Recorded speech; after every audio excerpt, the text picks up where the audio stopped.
Hey guys, tonight we're going to step into a time machine, not to a serene beach or a bustling marketplace, but to a world of brutal, relentless struggle. Imagine, if you will, the flickering oil lamps of ancient Constantinople, the clatter of 1,000 armored feet on cobblestone, the whispers of intrigue echoing through vast, cold palaces. You're not just observing. You're there, feeling the chill wind whip off the Bosphorus, smelling the mingled scents of spices, sweat, and fear. You'll navigate treacherous political landscapes, endure devastating sieges, and witness moments of incredible resilience, often punctuated by moments of sheer, unadulterated terror. Fair warning. If you are dropped into this era without a guide, you probably wouldn't survive the week. So, before you get comfortable, take a moment to like the video and subscribe, but only if you genuinely enjoy what I do here. Let me know where you're listening from, and what time it is for you right now, down in the comments. Now, dim the lights, maybe turn on a fan for that soft background hum, and let's ease into tonight's journey together. You're standing on the cusp of something monumental, something few truly grasp, the birth of an empire from the ashes of another. Forget everything you thought you knew about the Roman Empire ending in 476 CE. That's a nice, neat little date for textbooks, a convenient bookmark, but the reality was far messier, far more drawn out, and infinitely more fascinating. For you, the story of brutal struggles doesn't end with the fall of the Western Roman Empire. It truly begins with the rise of Byzantium. Picture yourself in the late 4th century. The colossal Roman Empire, stretched thin across continents, is groaning under its own weight. It's like a massive, magnificent beast, but it's suffering from 1,000 tiny cuts. Barbarian tribes, pushed by forces further east, are like an unrelenting tide against its borders. The western half, with Rome as its symbolic, though increasingly irrelevant, heart, is slowly, agonizingly unraveling. You see emperors come and go, often violently, their reigns fleeting whispers in the winds of change. The infrastructure is crumbling, the economy is sputtering, and the very concept of a unified, Latin-speaking Roman identity is starting to fray. It's not a sudden collapse, more like a slow, painful decomposition, a bit like watching a very grand, very old building slowly develop cracks until it finally just slumps. But then, shift your gaze eastward. There, on the strategic crossroads between Europe and Asia, you see a beacon, a city unlike any other, Constantinople. Founded by the Emperor Constantine the Great in 330 CE, it was originally New Rome, a dazzling testament to imperial ambition. Imagine a city built almost overnight, a glittering rival to the old capital, strategically positioned on a peninsula, surrounded by water on 3 sides and fortified by impregnable walls on the 4th. While the west spiraled into chaos, the east, with its vibrant trade routes, deeper coffers, and more centralized administration, actually thrived. It was as if Rome had moved, packed its bags, and set up a much smarter, more resilient shop somewhere else. This isn't just a geographical shift, it's a cultural metamorphosis. The official language of the court gradually shifts from Latin to Greek, the prevailing tongue of the Eastern Mediterranean. Legal texts, administrative documents, even the daily chatter on the streets, it's all Greek to you, literally. Historians still argue whether the Byzantine Empire was a direct continuation of Rome or a completely new entity. Some see it as simply the Eastern Roman Empire, maintaining the traditions, laws, and even the self-proclaimed title of Romans or Romaeoi. Others argue that the shift to Greek, the increasing influence of Eastern Christianity, and the distinct cultural identity that emerged meant it was something entirely different. You can almost feel the philosophical tug-of-war in the air as scholars endlessly debate the exact moment Rome ended and Byzantium began. Was it when Theodosius I divided the empire permanently in 395 CE? Or perhaps when the last Western Roman emperor, Romulus Augustulus, was deposed in 476 CE? For you, immersed in the daily grind of survival, such academic niceties probably matter little. You just know that life here is harsh, but there's a structure, a sense of purpose, unlike the free-for-all unfolding to the West. One quirky tidbit. During the reign of Theodosius II, the city walls of Constantinople, often called the Theodosian Walls, were so formidable that they largely protected the city for over 1,000 years. They were a marvel of engineering, a triple line of defense, and honestly, they put modern fortifications to shame. Imagine trying to besiege a city protected by walls that were effectively a small mountain range of stone, with moats and watchtowers and thousands of vigilant eyes. It's a bit like trying to break into a bank vault by politely asking the vault door to open. Doesn't usually work, does it? This technological superiority, combined with its strategic location, gave Constantinople a massive advantage, allowing it to weather storms that would have swallowed other cities whole. You see the seeds of future struggles being sown. The constant pressure from migrating tribes, the Goths, the Huns, and later the Avars and Slavs, forces the empire to be in a perpetual state of military readiness. Every border is a potential battleground. The emperors, no longer just distant figures on coins, are often military commanders, leading armies, facing down threats, and sometimes, it must be said, making spectacularly bad decisions. You might hear whispers of the Battle of Adrianople in 378 CE, where the Gothic cavalry annihilated a Roman army and killed Emperor Valens. It was a shocking defeat, a stark reminder that even the mighty Roman war machine wasn't invincible. It truly hammered home the brutal reality that barbarian tribes were no longer just a nuisance, they were a legitimate, existential threat. This era isn't just about the shift of power, it's about the forging of a new identity, a new people, shaped by constant adversity.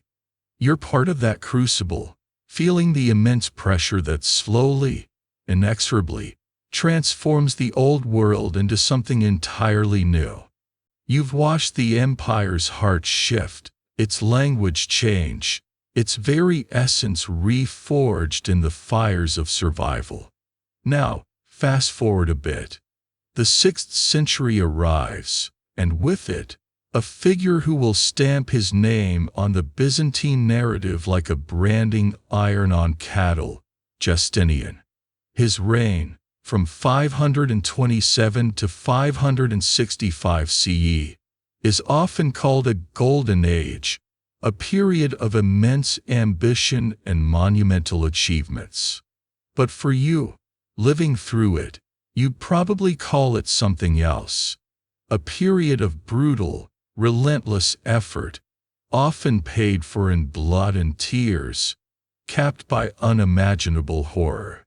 It's like building the most magnificent sandcastle on the beach, knowing full well a tsunami is on its way.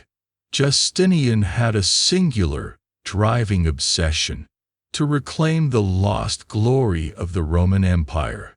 He wanted to stitch back together the fragmented pieces of the West, to truly reunite the Mediterranean under one Roman, red, Byzantine banner. This wasn't some quiet dream. It was a furious, all-consuming drive.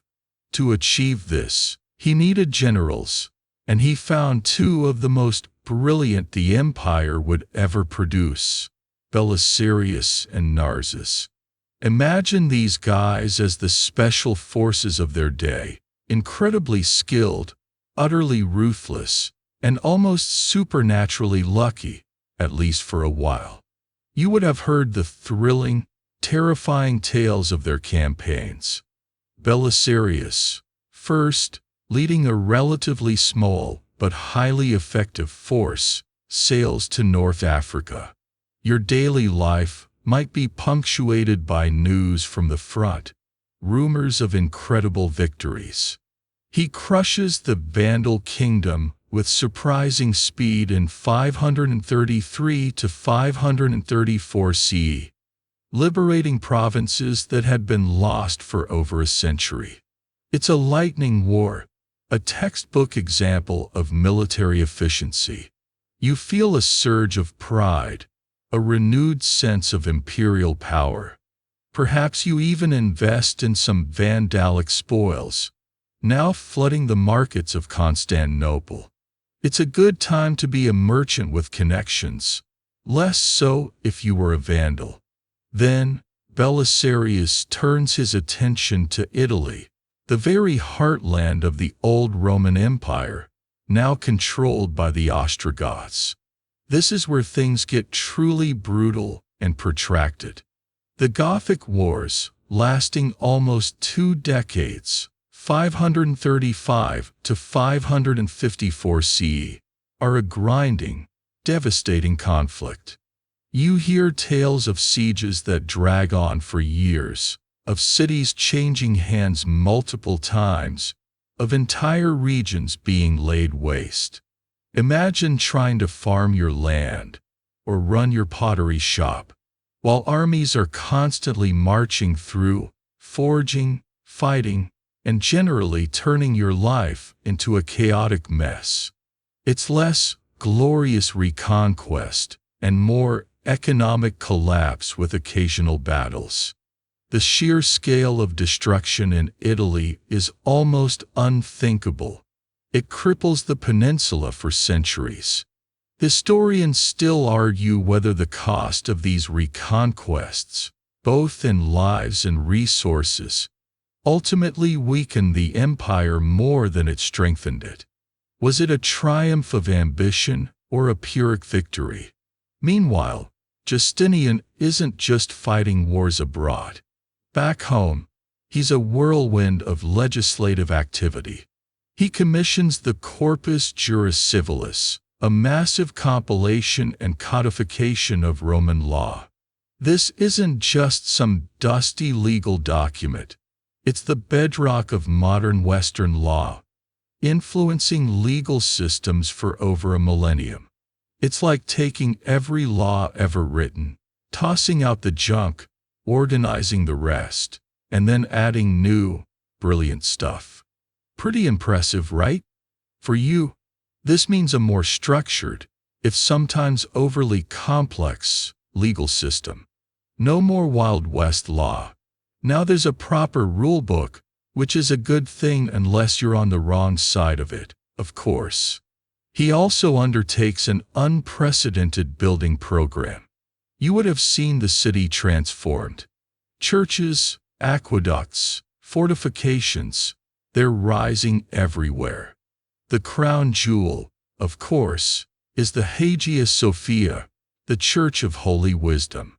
Picture yourself walking past this architectural marvel as it's being built. It's not just a church, it's a statement. Its colossal dome, seemingly suspended from heaven, was a mind-boggling feat of engineering for its time. You might even hear the story, perhaps embellished by the masons on their lunch break, that Justinian declared, "Solomon, I have surpassed thee," when he first saw it completed. It's a majestic, awe-inspiring sight, a testament to what immense wealth and even greater will can achieve. It's the kind of place that makes you crane your neck so far back you almost fall over. But then, as if the gods themselves decided to balance out all this ambition and construction, something truly horrific descends upon the empire, the plague of Justinian. This isn't just a bad flu season. It's the first recorded pandemic of the bubonic plague, the same terrifying disease that would resurface as the Black Death centuries later. It strikes in 541 CE and continues to ravage the Mediterranean world for over 2 centuries. You witness its terrifying arrival. One day, people are bustling in the markets. The next, they're dropping dead in the streets, sudden swellings appearing in their armpits and groins, their skin turning black. The air fills with the smell of death, the constant wail of mourners, the terrified shouts of those trying to avoid contagion. Imagine the chaos. Cities are depopulated. Entire villages are wiped out. Fields lie fallow because there's no one left to harvest them. The imperial treasury, already strained by endless wars and building projects, is now hemorrhaging money, trying to cope with the economic collapse and the sheer human cost. This plague, a genuinely brutal struggle against an unseen enemy, probably killed tens of millions across the known world, perhaps a quarter to a third of Constantinople's population in its first wave alone. It's like hitting a grand, powerful car with a meteorite just as it's cruising at top speed. Justinian himself contracts the plague but survives, a testament to his sheer stubbornness, perhaps, or just plain luck.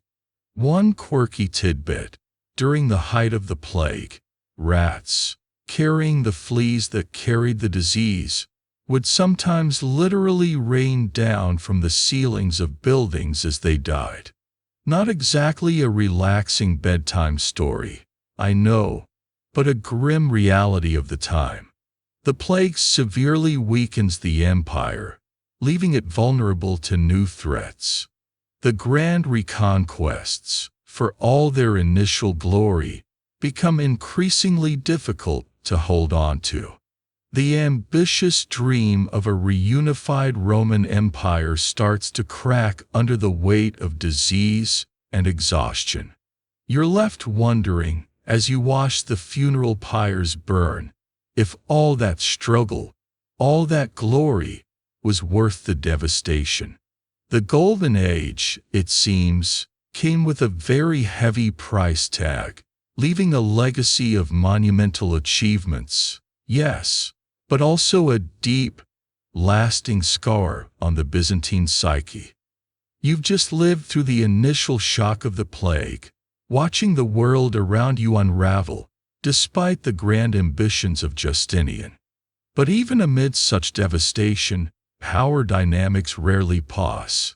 And central to those dynamics, casting a long, often ominous shadow over Justinian's reign, was a woman whose story defies easy categorization: Theodora. She wasn't born to royalty, far from it. Imagine, if you can, the rigid social hierarchy of Byzantine society, where birth determined almost everything. Theodora, however, burst through those constraints like a force of nature.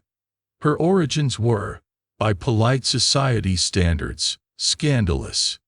She was a professional actress, or more accurately, a performer of the Roman mime, which at the time meant she was likely also a courtesan. This profession, while popular, carried a significant social stigma. To climb from that world to the very pinnacle of imperial power? It was utterly unprecedented, a real rags-to-riches story that would make modern tabloids salivate. You might hear the snobbish whispers of the aristocracy, their noses upturned at the thought of a woman from that background holding so much sway. They simply couldn't fathom it. It's like finding out the Queen of England used to be a stand-up comedian who juggled flaming torches. Yet, Justinian, a man of immense intellect and iron will, saw something more in her. He fell deeply in love, not just with her beauty, but with her fierce intelligence, her sharp wit, and her indomitable spirit. To marry her, he even had to get an old law changed, one that forbade senators from marrying actresses. That's how much he wanted her by his side. So, in 525 CE, you witness her elevation. From the stages of the hippodrome to the gilded halls of the palace, Theodora becomes empress.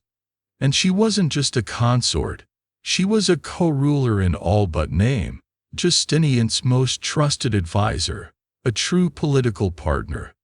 Her influence wasn't just behind closed doors. She engaged directly with policy, received foreign ambassadors, and even had her own secure apartment in the palace, a testament to her independent power.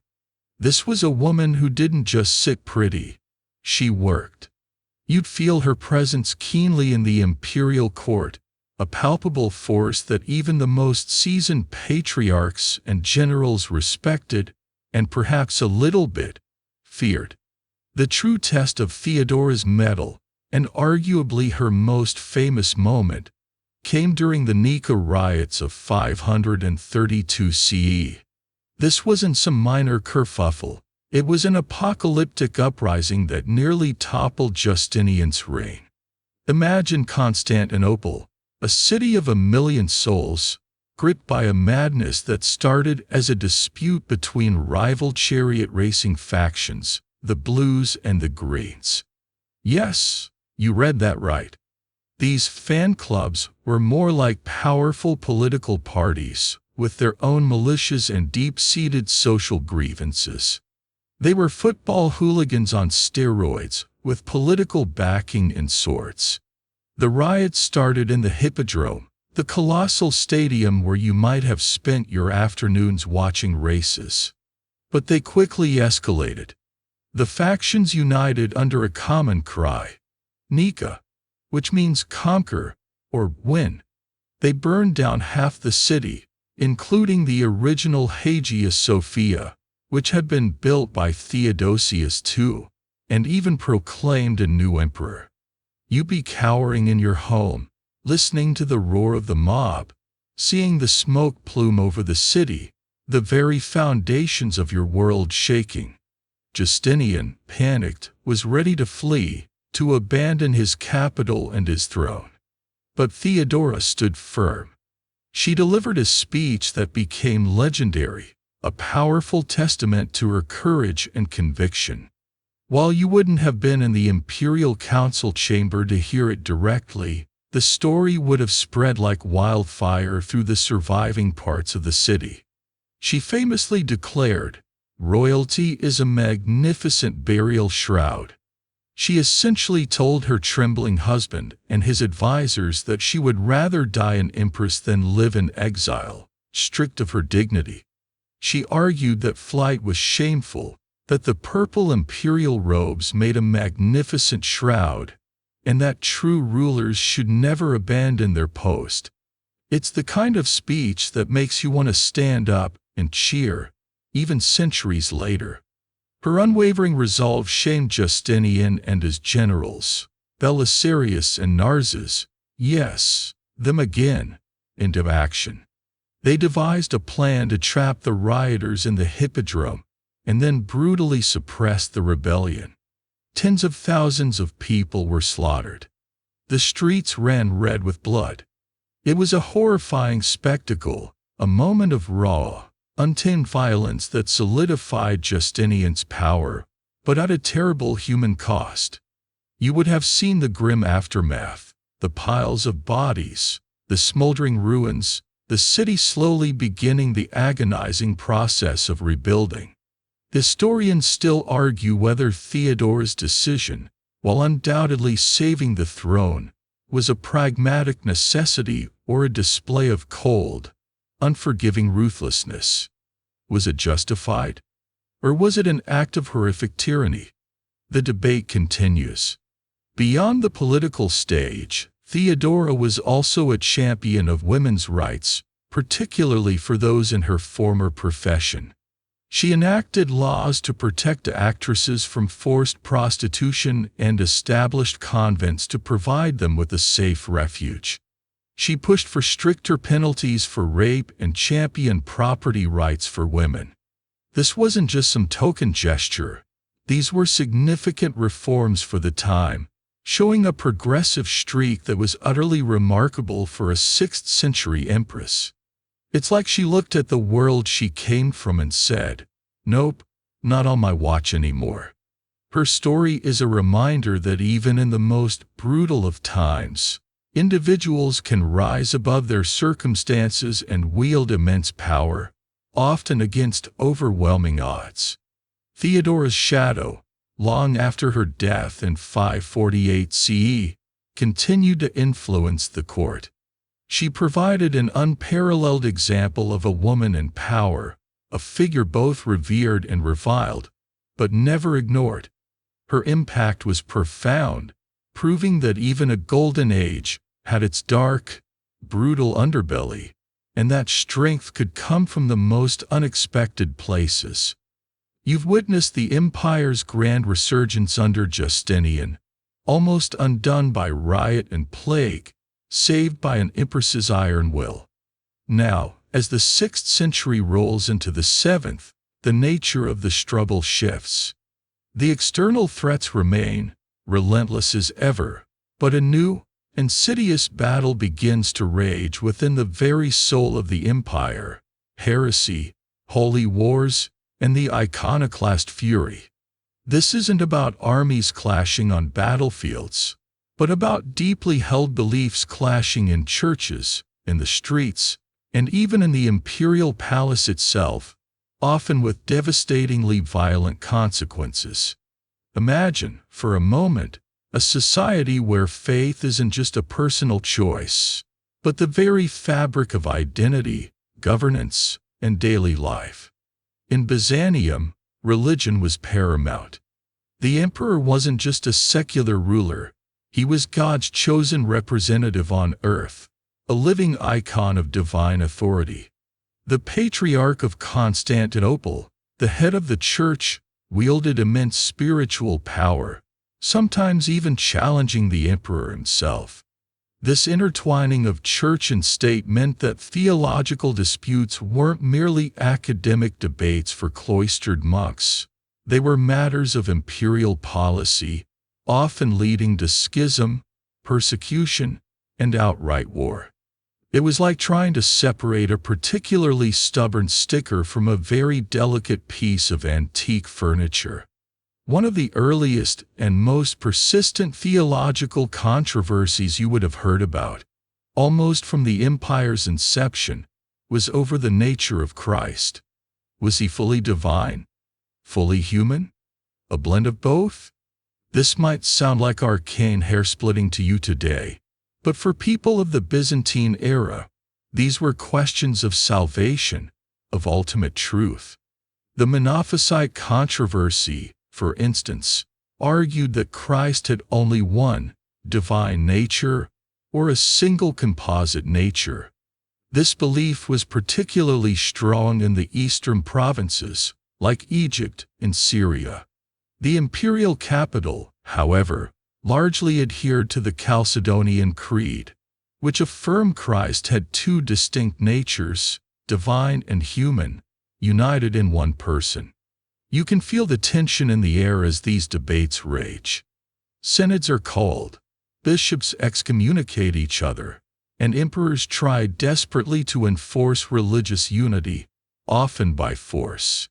Justinian himself, despite his piety, sometimes tried to find a middle ground to placate the Monophysites, only to alienate the Chalcedonians.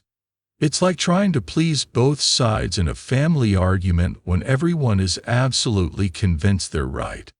The empire expends vast amounts of energy, resources, and even lives trying to achieve religious uniformity, a goal that perpetually eludes it. This division, a deep theological rift, would ultimately weaken the empire, making it less cohesive when faced with external threats. But the most famous, and perhaps the most brutal, internal struggle centered around iconoclasm. This period, roughly from 726 to 843 CE, was a theological civil war over the veneration of icons, religious images of Christ, the Virgin Mary, and the saints. Imagine, for centuries, you've grown up with these icons. You've prayed before them, believed they offered a conduit to the divine, touched them for healing, draped them in jewels. They were an integral part of your spiritual life, a bit like your favorite comfort blanket, but infinitely more sacred. Then, suddenly, the emperors, starting with Leo III the Isaurian, declare that venerating these images is idolatry, a sin against God. They argue that God forbids the worship of graven images, and that natural disasters and military defeats are divine punishment for this widespread sin. You are told that these beloved objects, which you considered sacred, are now evil, that owning them is a damnable offense. How would you react? With confusion, then anger, and finally, fierce resistance. The empire splits down the middle. On one side are the iconoclasts, icon breakers, supported by many emperors, who see images as a dangerous distraction from true worship. They embark on campaigns to destroy icons, defacing frescoes, smashing statues, burning effigies. Imagine soldiers bursting into your local church, tearing down the images you've grown up revering, perhaps even pulling a small icon from your very hands. This wasn't just a theological dispute, it was a violent cultural purge. Many monks, who were fervent defenders of icons, became particular targets of persecution, facing torture, imprisonment, and even execution. Their monasteries, centers of learning and art, were often seized and destroyed. On the other side are the iconodules, icon venerators, who passionately believe that icons are not worshipped as God, but serve as windows to the divine, aiding contemplation and prayer. They argue that rejecting icons is rejecting the very humanity of Christ. The struggle is relentless.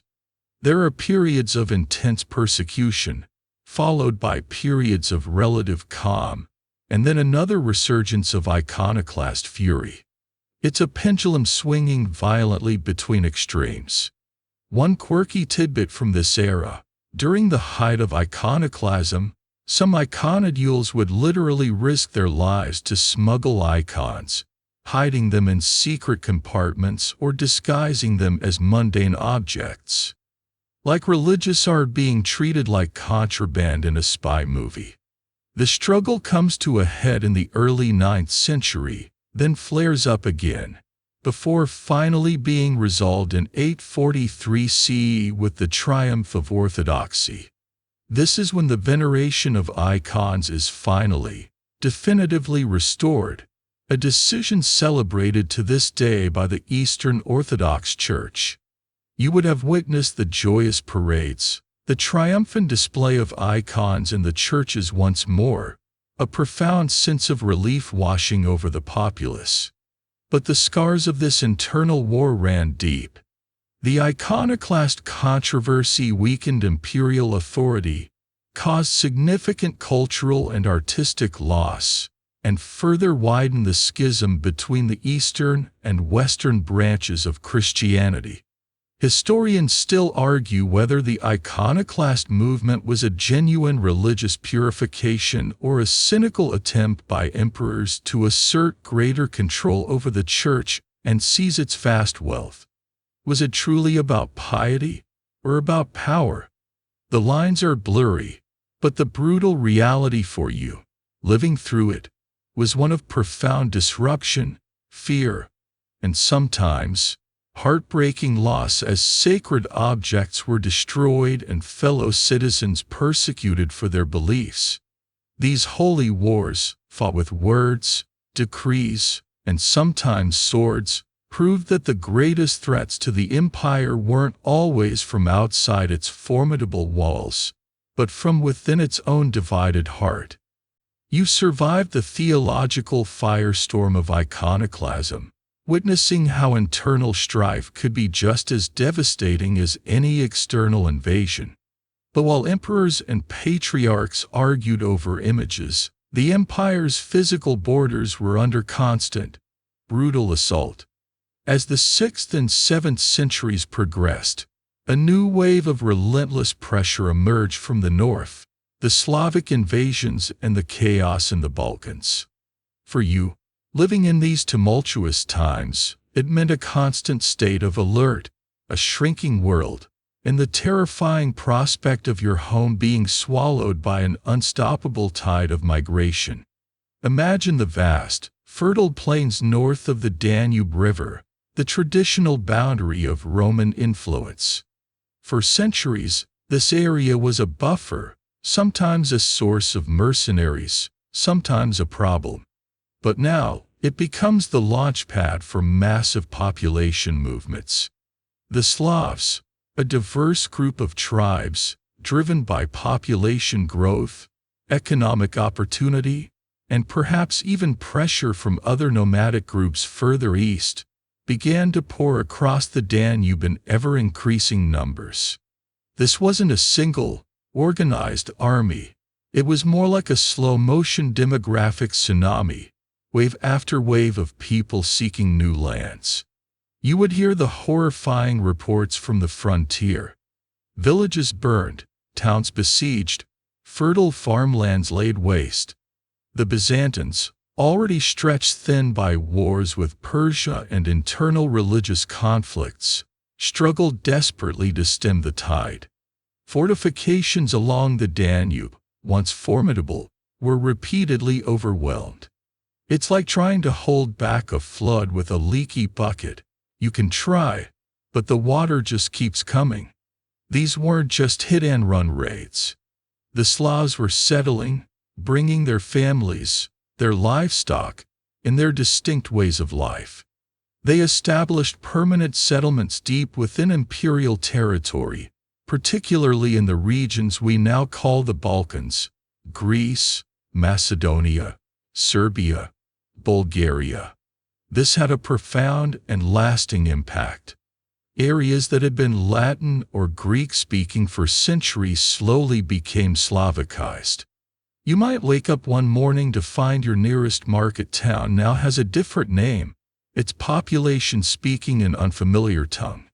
It's a bit like watching your neighborhood slowly transform, but with much more swords and pillaging involved. The imperial response was often desperate and reactive. Emperors would launch punitive expeditions, sometimes successfully pushing back the invaders and reasserting a degree of control. You might see the victorious, but exhausted, Byzantine armies returning to Constantinople, parading their captives. But these victories were rarely permanent. As soon as the imperial armies withdrew, the Slavs would seep back in, or new groups would arrive. It was a brutal game of whack-a-mole, played across an entire continent. One particularly brutal example of this constant struggle was the siege of Thessalonica, the empire's second-largest city. It was besieged multiple times by combined Slavic and Avar forces throughout the 7th century. Imagine the psychological toll of living in a city that is constantly under threat, where every morning you might wake up to the sight of enemy encampments outside your walls. The constant fear, the rationing of food, the desperate prayers, it's a terrifying existence. The sheer resilience of cities like Thessalonica, holding out against overwhelming odds for decades, is a testament to the stubborn determination of the Byzantines. The impact of these invasions was profound. Large swathes of the Balkans effectively slipped out of direct imperial control. While the empire never completely abandoned its claims and gradually reasserted some authority over parts of the region in later centuries, the character of the area changed forever. The continuous connection between Constantinople and its former provinces in Italy was often severed by land, forcing the empire to rely more heavily on its navy. This geographical contraction and loss of control over rich agricultural lands further strained the imperial treasury and manpower. Historians still argue whether the Slavic invasions were primarily a result of planned migration and conquest, or more of a gradual infiltration and settlement facilitated by Byzantine weakness. Was it an organized assault, or a slow bleed? The truth probably lies somewhere in between, a complex interplay of push and pull factors. But for you, the result was the same, a profound demographic and political upheaval. One quirky tidbit: to try and control the Slavic influx, and sometimes to resettle lost populations, the Byzantines occasionally employed a policy of forced relocation. Large groups of Slavs would be captured or persuaded to move en masse to new areas, often in Asia Minor, to serve as military colonists on the eastern frontier. It's a bit like a medieval witness protection program, but with less anonymity and more immediate military service, and probably less pizza. This policy, while seemingly harsh, was a pragmatic attempt to both pacify the Balkans and bolster defenses elsewhere. The brutal struggles in the Balkans were a constant drain on Byzantine resources and manpower. They forced the empire to adapt, to develop new military strategies, and to redefine its territorial ambitions. While Constantinople itself remained a seemingly impregnable fortress, the empire beyond its walls was often a patchwork of direct control, tenuous alliances, and territories permanently lost to new, emerging Slavic states.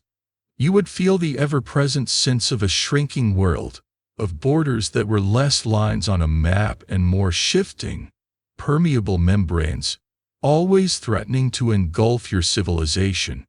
The relentless pressure from these migrations would shape the empire's identity, forcing it to look inward and focus on its core territories for survival, rather than dreaming of past Roman glories. You've just witnessed the slow, agonizing process of the empire's borders contracting under the relentless pressure of Slavic migrations. But just as Byzantium was trying to catch its breath, reorient itself, and deal with internal religious strife, a new, utterly transformative force emerged from the deserts of Arabia, one that would redefine the geopolitical landscape of the entire world: the rise of Islam and the Eastern expansion. This wasn't a gradual seepage like the Slavs. This was an explosion, a cataclysmic event that would tear away vast, prosperous Byzantine territories with terrifying speed and leave the empire permanently scarred. Imagine the early 7th century. The Byzantine Empire, though battered, was still a dominant power in the eastern Mediterranean. Its ancient rival, the Sasanian Persian Empire, was exhausted from decades of brutal, seesaw warfare with Byzantium. You might have heard tales of Emperor Heraclius, a truly heroic figure, leading his armies deep into Persia, even reclaiming the true cross after years of struggle. There was a sense of triumph, a belief that the tide had turned, that the old order was reasserting itself. It was like finally winning a marathon after being neck and neck for hours, and you're just about to celebrate. Then, from the Arabian Peninsula, a land largely ignored by the great empires, came an unprecedented phenomenon. Under the leadership of the Prophet Muhammad, the disparate Arab tribes were unified by a new monotheistic religion, Islam. After the Prophet's death in 632 CE, his successors, the caliphs, unleashed a military and ideological force that moved with a speed and ferocity that shocked the established world. This wasn't just another barbarian raid. This was a highly motivated, religiously zealous, and remarkably effective new power. You would have heard the first whispers, then the terrified shouts, as news filtered in. Damascus falls in 636 CE. Jerusalem, a city revered by Christians, Jews, and now Muslims, capitulates in 637 CE. Then, perhaps most devastatingly, Egypt, the empire's breadbasket and wealthiest province, falls in 642 CE. Carthage, the capital of Byzantine Africa, follows in 698 CE. These were not minor losses. These were core territories, rich in resources, population, and strategic importance. It was like subtly losing multiple major organs. The empire was left bleeding profusely. The Byzantine armies, accustomed to fighting sophisticated but predictable Persian forces or decentralized barbarian tribes, were unprepared for the speed and tactics of the Arab armies. The Arabs, often mounted on swift camels and horses, used hit-and-run tactics, exploiting the vast desert expanses that Byzantium had never truly controlled. They were also fueled by a profound religious conviction, a belief in the righteousness of their cause that made them formidable adversaries. For you, serving in the imperial army, it was a bewildering experience. Facing an enemy who seemed to appear from nowhere, strike with devastating force, and then vanish back into the sands, only to reappear somewhere else. The losses were immediate and catastrophic. In little more than a generation, Byzantium lost Syria, Palestine, Egypt, and eventually North Africa, territories that had been Roman for centuries. These were not only vital for their agricultural output and tax revenue, but also culturally significant. Many of these regions were also centers of the Monophysite Christian heresy that Byzantium had struggled to suppress. Some historians still argue whether the local populations, feeling alienated by Constantinople's theological persecution and heavy taxation, were more amenable to Arab rule than to Byzantine. Did these religious divisions weaken resistance, or was the Arab conquest simply unstoppable regardless? It's a question that keeps scholars busy, but for the Byzantines on the ground, it felt like an existential threat. The impact of this rapid contraction cannot be overstated. The empire was physically reduced to essentially Asia Minor, the Balkans, what was left after the Slavs, and a few scattered outposts. Constantinople itself, strategically located, became the true heart and often the last bastion of the empire. You would have seen the influx of refugees from lost provinces, bringing with them tales of conquest and conversion, of a new world order rapidly taking shape. The vibrant, multicultural, Mediterranean-wide empire was gone, replaced by a much smaller, more concentrated, and predominantly Greek-speaking entity. One quirky tidbit about this period: the Arabs, initially with no naval tradition, quickly adapted and built powerful fleets using the shipyards and experienced sailors from the conquered Byzantine territories like Egypt and Syria. This allowed them to challenge Byzantine naval supremacy, leading to devastating raids and even sieges of Constantinople itself by sea. It's like your opponent, who never played chess before, subtly becoming a grandmaster overnight using your own pieces against you. The most terrifying moment for the empire came with the Arab sieges of Constantinople. From 674 to 678 CE, and again from 717 to 718 CE, the capital faced massive land and sea assaults by the Umayyad Caliphate. Imagine living through this. The sound of siege engines hammering at the Theodosian walls, the constant threat of a breach, the sight of enemy ships filling the Marmara Sea, trying to force their way into the Golden Horn. It's a claustrophobic, terrifying ordeal.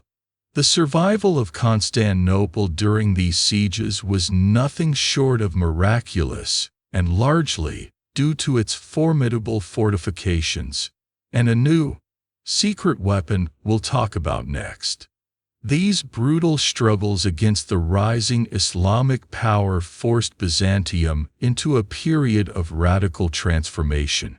The traditional Roman provincial system collapsed, replaced by the theme system, where military districts were also administrative units, effectively turning peasant soldiers into landholders who defended their own territory. The emperor's role became even more militarized, and the empire, once a vast collection of diverse peoples, became more centralized, more militaristic, and more consciously Greek and Orthodox in its identity. The brutal reality of constant warfare shaped every aspect of Byzantine life, creating an empire that, though diminished in size, was remarkably resilient, a stubborn bulwark against a surging New World power. You've just felt the earth-shattering impact of the early Islamic conquests, witnessing the empire shrink dramatically, cornered and fighting for its very existence.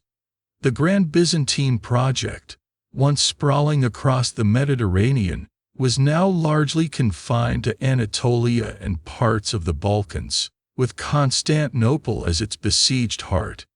How did it survive? How did this vastly diminished empire manage to fend off an enemy that had swallowed up so much so quickly? The answer, in large part, lies with a terrifying, almost mystical weapon that instilled fear in the hearts of its enemies and became the empire's ultimate defense: Greek fire. Imagine you're on the deck of a Byzantine dromon, a fast warship, in the midst of a naval battle. The enemy fleet, perhaps Arab or Slavic, is closing in, their oars churning the water, their archers preparing volleys of arrows. The air is thick with tension. Then suddenly, from the bow of your ship, a terrifying hiss. A stream of liquid fire, thick and incandescent, arcs through the air. It lands on an enemy ship, and immediately, without warning, the vessel erupts in an inferno. The flames aren't just burning, they're clinging to the wood, spreading rapidly, refusing to be extinguished by water. The screams of the enemy sailors are chilling as they leap into the sea, only to find the flames seem to follow them, even on the surface of the waves. This, my friend, is Greek fire in action. It's less a weapon and more a liquid nightmare. The Byzantines guarded the secret of Greek fire with the ferocity of a dragon protecting its hoard. It was a state secret, developed around 670 CE, likely by a Syrian Christian refugee named Kallinikos of Heliopolis. Its composition was known only to a select few, probably a small inner circle of experts and the emperor himself. Historians still argue about its exact ingredients, but it likely contained petroleum, quicklime, sulfur, resin, and perhaps even saltpeter. The exact proportions and preparation methods remain one of history's great mysteries. Was it purely petroleum-based? Or did it contain an early form of gunpowder? The debate is as fiery as the weapon itself. It's like trying to reverse engineer Coca-Cola. But if the original recipe could also set ships on fire, the key to its devastating effectiveness was its ability to burn on water. Traditional fire could be put out with water, but Greek fire was different. It would float on the surface, continuing to blaze, often turning the surrounding sea into a terrifying, flaming obstacle. This made it particularly effective in naval warfare, forcing enemy sailors to choose between burning alive or drowning in flaming waters. Imagine being on an enemy ship, seeing that fiery stream heading your way. Panic would have been immediate and total. The weapon was delivered through bronze tubes, sometimes called siphons, mounted on the prows of warships. These siphons could project the fiery liquid over considerable distances, turning the Byzantine navy into a fleet of mobile flamethrowers. This technological superiority was absolutely crucial during the Arab sieges of Constantinople. You would hear the collective sigh of relief, perhaps even cheers, as the city watched its navy unleash Greek fire on the attacking Arab fleets during the great sieges of 674 to 678 CE and 717 to 718 CE. The sight of enemy ships engulfed in unquenchable flames, their crews abandoning them in terror, must have been a profoundly reassuring sight for the besieged Byzantines and a terrifying omen for the attackers. One quirky tidbit: the Byzantines often used the psychological impact of Greek fire, sometimes deploying just a few ships to scare off much larger enemy fleets, relying on their reputation. It was medieval psychological warfare at its finest. The secret of Greek fire was so vital that its leakage would have been considered an act of treason punishable by death. The empire went to extraordinary lengths to protect the formula, ensuring that no complete recipe ever fell into enemy hands. Even the Chinese, who developed their own forms of flamethrowers, never quite replicated its water-burning properties. The closest anyone came was sometimes referred to as sea fire by the Arabs, but it was generally inferior. Its role in the survival of Byzantium cannot be overstated. It was the tactical equalizer, allowing the smaller, beleaguered Byzantine navy to repeatedly defeat much larger Arab fleets. Without Greek fire, Constantinople, a city dependent on sea lanes for supplies and communications, might well have fallen during those crucial early sieges. It bought the empire precious time, allowing it to consolidate its remaining territories and recover from the initial shock of the Islamic expansion. It was essentially the empire's ultimate panic button, deployed only when absolutely necessary, but always with devastating effect. The constant threat from the Islamic world forced Byzantium to maintain a powerful navy and to continue investing in military innovation. The development and deployment of Greek fire are prime examples of this. It shows that even when facing overwhelming odds, ingenuity and strategic investment in technology could provide a crucial edge.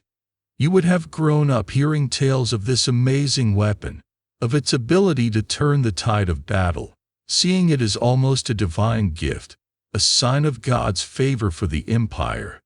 This secret weapon wasn't just a military tool, it was a symbol of Byzantine resilience, a fiery testament to their stubborn refusal to simply fade away. The brutal struggles against powerful adversaries forced them to innovate, and in Greek fire, they found a liquid lifeline that kept their empire afloat in a sea of enemies. You've just marveled at the terrifying power of Greek fire, the secret weapon that kept Constantinople from being swallowed by the burgeoning Islamic tide. The empire, though bruised and diminished, had clung on. Now, let's fast forward a few centuries. The 9th and 10th centuries see a remarkable Byzantine resurgence, a period of renewed military might and cultural flourishing, culminating in the reign of a truly formidable and chillingly brutal emperor, Basil II, often known as the Bulgar Slayer. For you, living under his iron fist, it meant a mixture of profound security and utter terror, depending on which side of his campaigns you found yourself on. Imagine the situation when Basil II ascended the throne in 976 CE. The empire was strong, yes, but still plagued by internal revolts from powerful aristocratic families and constant external threats, particularly from the Bulgarian Empire to the north. These Bulgarians were a formidable adversary, a powerful Slavic state that had adopted Orthodox Christianity but maintained a fierce independence and often posed a direct threat to Constantinople itself. They were a thorn in the empire's side, a constant source of raids and provocations, a bit like that annoying neighbor who keeps borrowing your tools and never returning them, but with much larger armies and a penchant for burning villages. Basil II was no ordinary emperor. He was a stark, almost ascetic figure, entirely dedicated to the military and the state. He eschewed the luxuries of the court, preferring to live a soldier's life, campaigning relentlessly with his armies. He was a man of immense personal courage, often leading from the front, and possessed a strategic mind that was both brilliant and utterly ruthless. You might have seen him returning to Constantinople, not in a gilded carriage, but on horseback, covered in dust, his face grim and determined. His primary obsession was the complete subjugation of Bulgaria. For decades, the two empires had been locked in a grinding, attritional struggle. Basil made it his life's mission to break the Bulgarian power once and for all. This wasn't going to be a quick war. This was a war of annihilation, a brutal, relentless campaign that lasted for decades. He led annual expeditions into Bulgaria, systematically ravaging the land, destroying fortifications, and weakening the Bulgarian state piece by piece. It was a prolonged, agonizing squeeze, like watching a slow-motion boa constrictor at work. The culmination of his brutal strategy came at the Battle of Clydian, also known as the Battle of Belasica, in 1014 CE. This was a decisive victory for Basil. His forces chapped the main Bulgarian army in a mountain pass and utterly annihilated them.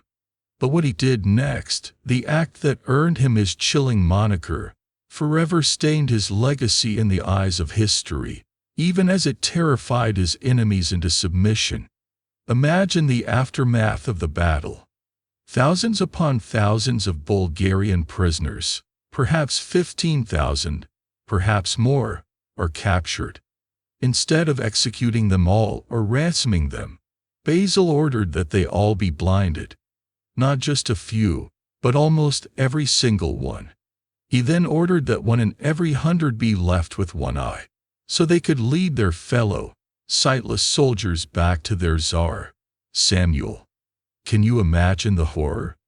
A long, stumbling column of sightless men, guided by their lone-eyed comrades, trudging back to their homeland. It was a grotesque, yet terrifyingly effective, act of psychological warfare. You can almost feel the chill run down your spine just thinking about it. The effect on Tsar Samuel, who reportedly died of shock a few weeks later, and on the Bulgarian people, was devastating. The psychological blow was immense, breaking their spirit and their will to resist. The Bulgarian Empire never truly recovered and was fully incorporated into the Byzantine Empire a few years later.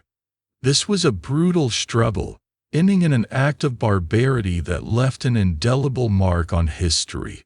Historians still argue whether this act of mass blinding was a calculated strategic move to end a protracted war, or a monstrous display of personal cruelty driven by years of frustration?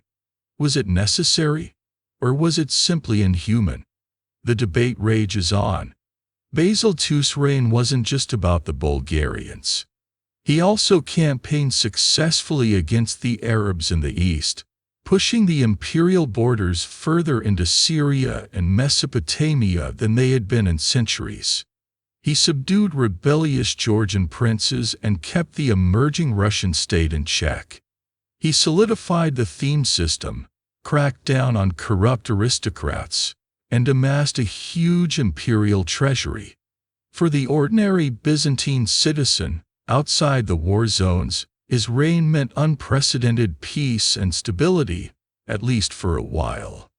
It was the peak of Byzantine military power, a brief Indian summer of imperial dominance before the winds of change began to blow again. One quirky tidbit about Basil II: despite his military prowess and grim demeanor, he was also a patron of arts and learning, though perhaps less ostentatiously than earlier emperors. He was also deeply pious, funding monasteries and churches, almost as if trying to balance his earthly brutality with heavenly favor. It's like discovering that a hardened drill sergeant spends his weekends doing delicate needlepoint. The era of Basil II, the Bulgar Slayer, represents a high water mark for Byzantine power, a testament to what an emperor with unwavering resolve and a willingness to embrace brutal tactics could achieve. You, living through it, would have experienced the sharp dichotomy of his rule, the terrifying effectiveness of his military campaigns that brought unparalleled security, contrasted with the chilling, unforgettable acts of cruelty that defined his legacy. The empire, for a time, felt invincible, forged in the crucible of his singular, brutal will. You've witnessed the apex of Byzantine military might under Basil II, an era of brutal, decisive victories that brought unprecedented stability. But even with a strong emperor on the throne, the Byzantine world was a perpetual viper's nest of ambition, betrayal, and power plays. So, let's pull back the curtain on the glittering, yet utterly ruthless, world of palace intrigue and eunuch power. This wasn't just court gossip. This was a high-stakes game where whispers could lead to exile, poison, or a swift, blade-edged end. For you, an ordinary citizen of Constantinople, the distant rumblings of palace machinations were often the harbingers of political instability, changing tax policies, or even a new, capricious emperor on the throne. Imagine the great palace of Constantinople, a sprawling complex of golden domes, marble halls, and secret passageways, perched majestically above the Sea of Marmara. This wasn't just a residence. It was the nerve center of the empire, a gilded cage where the most ambitious men and women of Byzantium schemed and plotted. The emperor, theoretically all-powerful, was in reality constantly navigating a treacherous landscape of rival factions. Powerful aristocratic families, with vast landholdings and private armies, the ambitious patriarch, the demanding army generals, and perhaps most subtly insidious, the eunuchs. The role of eunuchs in the Byzantine court is one of the most fascinating and peculiar aspects of its political landscape. These were men who had been castrated, often in childhood, sometimes due to poverty, sometimes sold into servitude, or occasionally for a promising career path. While deprived of the ability to have a family, and thus create a dynastic thread, they could rise to immense positions of power and influence. They were considered trustworthy because they couldn't found rival dynasties, and they often became indispensable advisors, chamberlains, treasurers, and even military commanders. It's like having a trusted butler who also happens to be a master strategist and holds all the purse strings. You would see them everywhere in the palace. These men with their distinct voices and often elaborate robes, moving with quiet authority. Figures like Basil Lecapenus in the 10th century, a powerful eunuch who effectively ruled behind several emperors, are prime examples. He was a pericomomenos, or chief chamberlain, a position of unparalleled access and influence, acting as the emperor's right-hand man, controlling access, managing finances, and whispering advice into the imperial ear. He was almost an emperor-maker himself, and for decades, he was one of the most powerful men in the empire, perhaps even more powerful than some of the actual emperors he served. The intrigue wasn't always subtle. Conspiracies, coups, and assassinations were disturbingly common. A powerful general might march on Constantinople, hoping to seize the throne. A disgruntled faction of the aristocracy might plot to depose a weak emperor. And within the palace itself, the stakes were highest. Imagine a dinner where a misstep in conversation, a perceived slight, or an ill-advised alliance could mean a sudden fall from grace, or worse. Poison was a favored tool for those who preferred stealth over open confrontation. You might hear hushed rumors of an emperor or a rival official suddenly falling ill and dying, with a knowing glance and a shrug implying something far more sinister than natural causes. One particularly brutal recurring theme was the treatment of deposed emperors.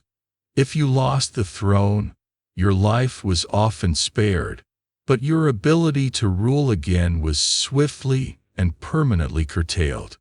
Blinding was a common punishment for deposed rivals or rebellious relatives, ensuring they could never again lead an army or appear in public as a credible figure. It was a brutal physical disfigurement that mirrored their political incapacitation. Imagine a former emperor, now sightless, wandering the palace grounds, a grim reminder of the transient nature of power. This practice was a distinct, brutal aspect of Byzantine political life, a unique way of dealing with rivals that was both merciful, compared to execution, and utterly terrifying. Historians still argue whether the prevalence of eunuchs in high office strengthened the central imperial authority by minimizing dynastic threats, or ultimately weakened it by placing immense power in the hands of individuals who couldn't fully participate in the traditional aristocratic family structures. Did they act as loyal agents of the emperor, or did their own ambitions ultimately undermine stability? It's a complex question, but their undeniable influence shaped the course of Byzantine history.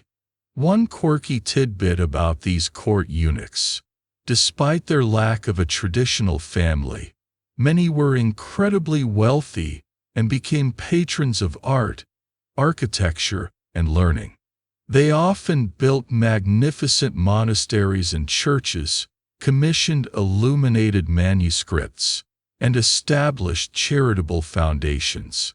It was a way for them to leave a lasting legacy, to assert their influence beyond their immediate political power, and perhaps to secure their salvation in the afterlife. So, while they might have been ruthless political operators, they also contributed significantly to the empire's cultural vibrancy. The constant tension of palace intrigue meant that a Byzantine emperor rarely had a moment's peace. Every decision was scrutinized, every alliance questioned, every potential rival watched. The brutal struggles weren't just on the battlefield.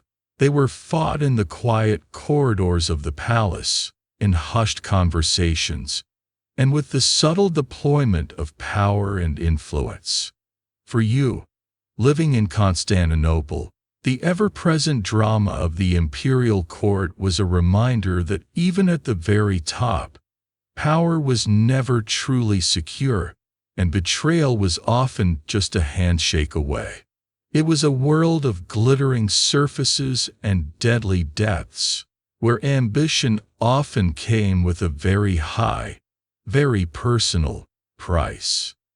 You've just navigated the treacherous currents of palace intrigue, glimpsing the silent, often deadly, power wielded by eunuchs and ambitious aristocrats within the gilded walls of Constantinople. But while the imperial court played its high-stakes games, the empire still needed its sharpest teeth, its most loyal muscle. This brings us to a unique, formidable, and utterly fascinating institution that stood as the emperor's personal bodyguard and elite shock troops, the Varangian Guard, Nordic loyalty. For you, an ordinary Byzantine citizen, these were the towering, axe-wielding foreigners from the frozen north, a sight both reassuring and slightly terrifying. Imagine the bustling streets of Constantinople, a melting pot of cultures, languages, and peoples from across the known world. Suddenly, the crowd parts. A column of imposing figures strides by. They are exceptionally tall, often fair-haired and blue-eyed, dressed in heavy mail shirts, conical helmets, and wielding enormous, two-handed battle axes that gleam ominously in the sun. Their discipline is absolute, their presence radiates an aura of grim professionalism, and their guttural shouts in an unfamiliar tongue, Old Norse or Old English, set them apart from the Greek-speaking imperial troops. These are the Varangians, the emperor's personal guard, and they are not to be trifled with. The Varangian Guard emerged in the late 10th century, specifically during the reign of Basil II, remember our Bulgar slayer. The emperor, deeply distrustful of the loyalty of his native Byzantine aristocracy and their often rebellious armies, sought out a foreign, uncorruptible force. He turned to the north, to the Viking lands, and later, to Anglo-Saxons fleeing the Norman conquest of England in 1066. These were hardened warriors, accustomed to brutal combat, and with a mercenary's keen eye for pay and plunder. It was a stroke of genius. Hire outsiders who owed their loyalty only to the emperor, not to any local Byzantine faction. It's like outsourcing your security to a highly effective, slightly intimidating foreign firm with very large axes. Their primary role was the protection of the emperor and the imperial palace. They accompanied the emperor into battle, forming an elite vanguard or a desperate last stand. Their fearsome reputation often preceded them. The sight of the Varangian Guard advancing with their massive axes was enough to send many an enemy into a panic. They fought with a unique, almost berserker-like fury, combined with a disciplined training that made them incredibly effective in close-quarters combat. You'd hear tales of their bravery, their stubborn refusal to retreat, and their terrifying effectiveness on the battlefield. But their loyalty came at a price, and not just in gold. The Varangians were known for their love of drink and their occasional rambunctious behavior off-duty. You might see them carousing in taverns, their foreign accents booming, their wallets bulging with imperial pay. However, they were fiercely loyal to the emperor. Their oath was to him personally, not to the Byzantine state or its various factions. This made them indispensable during periods of political instability, acting as the ultimate deterrent against coups or assassinations. When the regular Byzantine troops might hesitate, or even join a rebellion, the Varangians would stand firm, ready to die for their imperial master. It's like having a very large, very devoted, and very heavily armed dog. One quirky tidbit: the Varangians, being foreigners, had their own distinct traditions and even left their mark on the very walls of the Hagia Sophia. If you know where to look, you can still find Viking graffiti carved into the marble balustrades, including one famous inscription that simply reads, "Halfdan was here." Imagine these stoic, axe-wielding warriors, in between guard shifts, carving their names into the holiest church in the empire, just like a modern tourist etching their initials onto a monument. It's a wonderfully human detail amidst all the grand history. Historians still argue about the exact composition of the Varangian Guard over its centuries of existence. While initially predominantly Rus, Norsemen from modern-day Russia and Ukraine, and Scandinavians, after the Norman conquest of England in 1066, a significant number of Anglo-Saxons joined their ranks, bringing their own distinct fighting style and loyalty. Was it primarily Viking, or did it become more Anglo-Saxon over time? The truth is, it was a dynamic, multinational force that adapted to the opportunities and challenges of its time. The brutal struggles of the Varangian Guard were often fought in the emperor's immediate vicinity. They guarded the imperial treasury, ensuring its safety from ambitious rivals. They were present at imperial ceremonies, their axes held high, symbolizing the emperor's unbreakable power. And in moments of crisis, like the Nika riots, though that was before their time, they established a precedent for personal guards, or later rebellions. They were the last line of defense. You would have felt a strange mix of relief and awe whenever you saw them. Relief that such formidable warriors were on your side, protecting the city and the emperor, and awe, perhaps a touch of fear, at their sheer physical presence and their reputation for unflinching brutality in the service of their lord. Their saga is a testament to the Byzantine Empire's pragmatic approach to survival, leveraging foreign strengths to overcome internal weaknesses. The Varangian Guard's unwavering loyalty to the emperor, purchased with good pay and the promise of glory, provided a crucial element of stability in an otherwise turbulent political landscape. They were the loyal, brutal muscle that ensured the emperor could sleep soundly, even as plots brewed and enemies amassed on the horizons.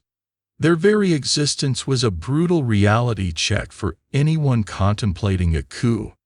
Get past the Varangians first. Good luck with that. You've seen the brute force of the Varangian Guard, the emperor's personal shield. But no matter how formidable the internal protection, an empire lives or dies by the strength of its outer shell. And for Byzantium, that outer shell was the formidable ring of defenses around its capital, Constantinople. So, prepare yourself for the grim, terrifying reality of Constantinople. Siege after brutal siege. For you, living within those walls, life was punctuated by moments of agonizing tension, desperate prayer, and the constant, chilling threat of annihilation. Imagine your life in Constantinople. It's a vibrant, sprawling metropolis, a beacon of civilization in an often savage world. Its markets teem with goods from across Asia, Africa, and Europe. Its churches shimmer with mosaics, its streets buzz with a million souls. But underlying this magnificent veneer is an ever-present anxiety, the knowledge that the world outside sees your city not just as a jewel, but as the ultimate prize. Constantinople's strategic location was both its greatest strength and its greatest vulnerability. Situated on a peninsula, it was protected by the waters of the Golden Horn and the Sea of Marmara on three sides. On the fourth, landward side, stood the legendary Theodosian walls, a triple line of defense considered impenetrable for centuries. These weren't just walls, they were a system, a wide moat, an outer low wall, a massive inner wall, and then another towering main wall, punctuated by nearly 100 colossal towers. It was a masterpiece of military engineering, a truly intimidating obstacle for any attacker. It's like trying to break into a bank vault by politely asking the vault door to open, then realizing there are 3 more vault doors behind it. Yet, despite these defenses, Constantinople was besieged numerous times throughout its long history, a testament to its immense allure and the relentless ambition of its enemies. Each siege was a brutal struggle, a test of endurance and will, for both the attackers and the besieged. You would have lived through the terrifying preparations. As news of an approaching army or fleet spread, the city would mobilize. The gates would be slammed shut. Citizens would be conscripted to man the walls, hauling stones, arrows, and Greek fire siphons into position.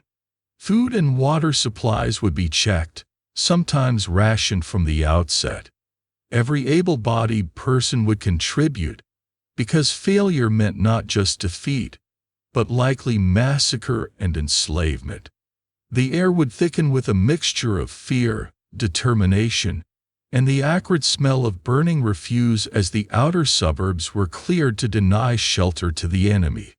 One of the earliest and most famous of these brutal struggles was the Avar-Slavic siege of 626 CE.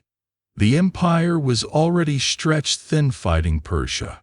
The Avars, a formidable nomadic steppe people, allied with the newly arrived Slavs, launched a massive assault from the landward side, while a Persian fleet, yes, Persia was still a problem back then, tried to attack from the sea. Imagine the terror, a multi-pronged assault, wave after wave of attackers throwing themselves against the walls.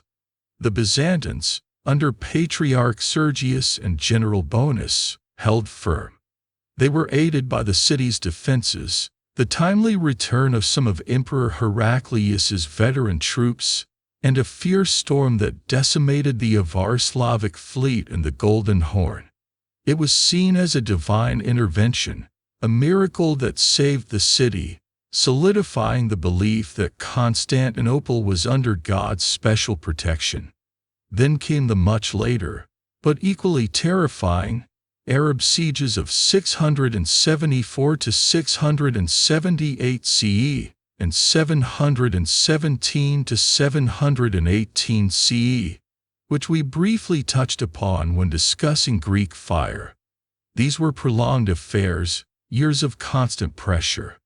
You would have endured starvation, disease, and the constant thud of siege engines against the walls.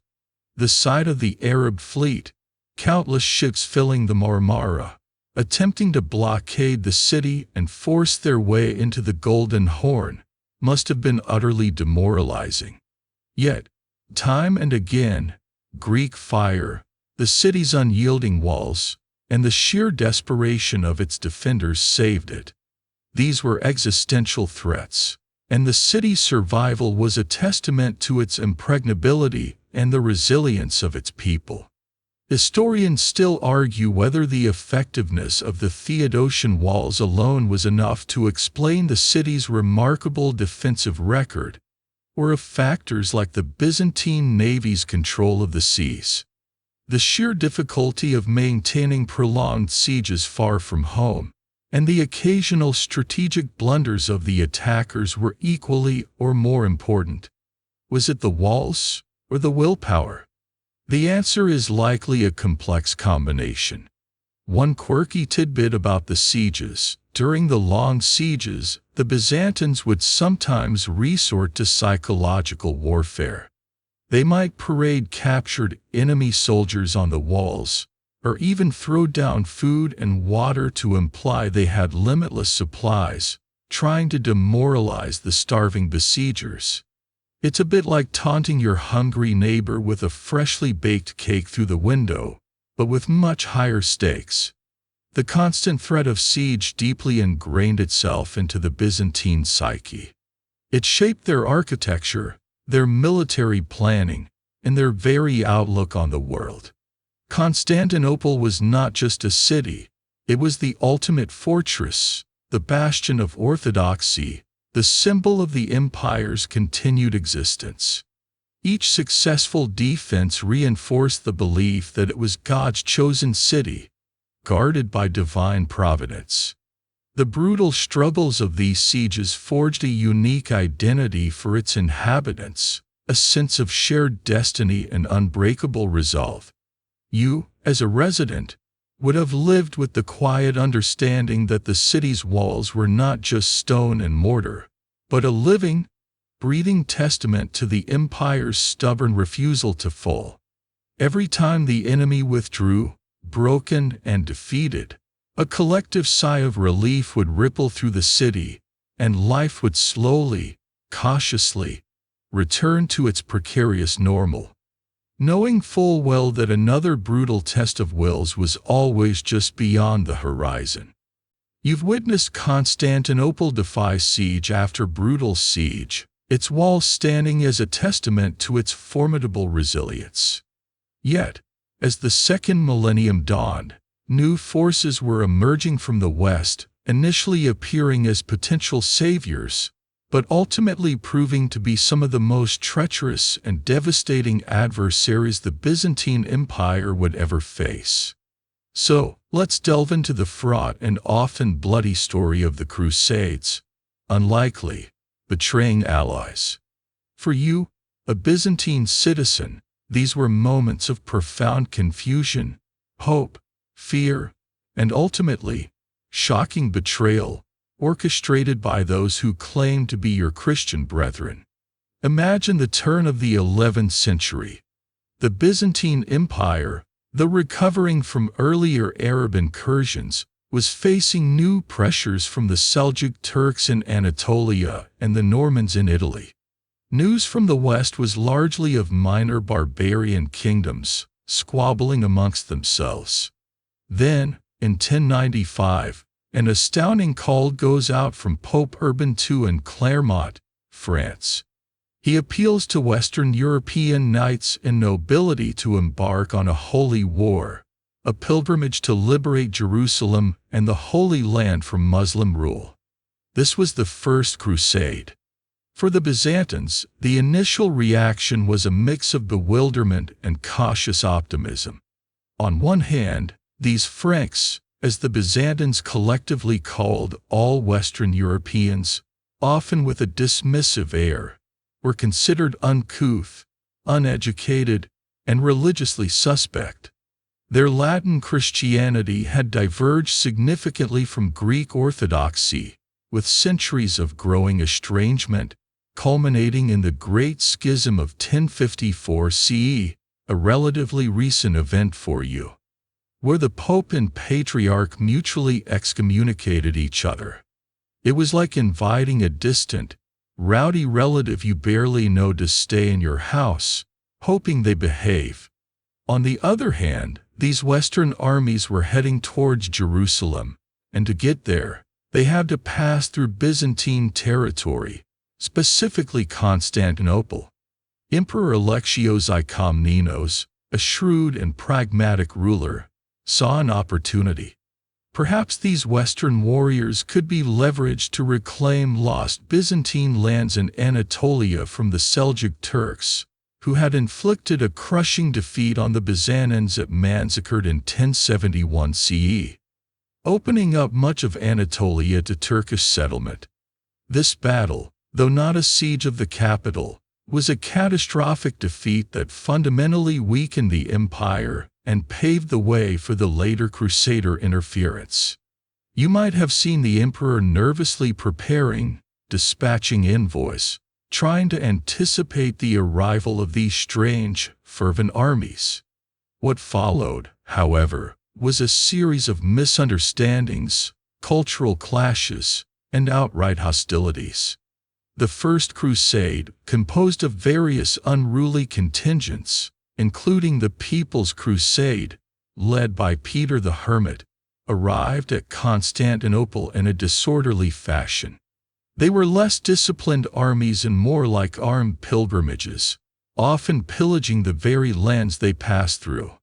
You might have seen their camps outside the city walls, a chaotic mess of tents, shouting, and general mayhem, a far cry from the orderly Byzantine military.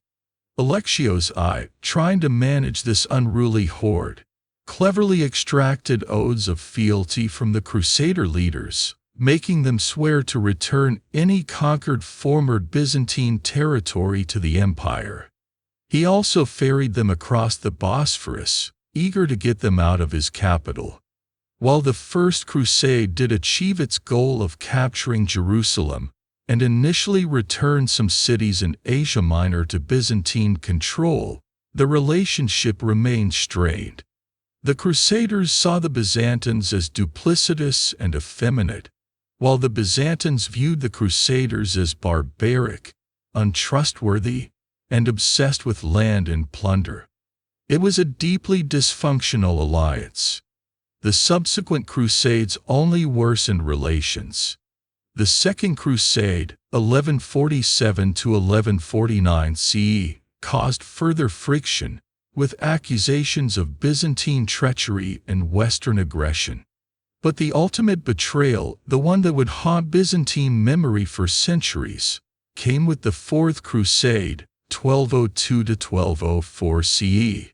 Imagine the shock, the utter disbelief. This crusade, originally aimed at Egypt, was diverted by Venetian influence and internal power struggles within Byzantium. Instead of liberating Jerusalem, the Crusaders, now deep in debt to the Venetians, found themselves drawn into Byzantine succession disputes. They landed outside Constantinople. For you, the defender, this was unthinkable.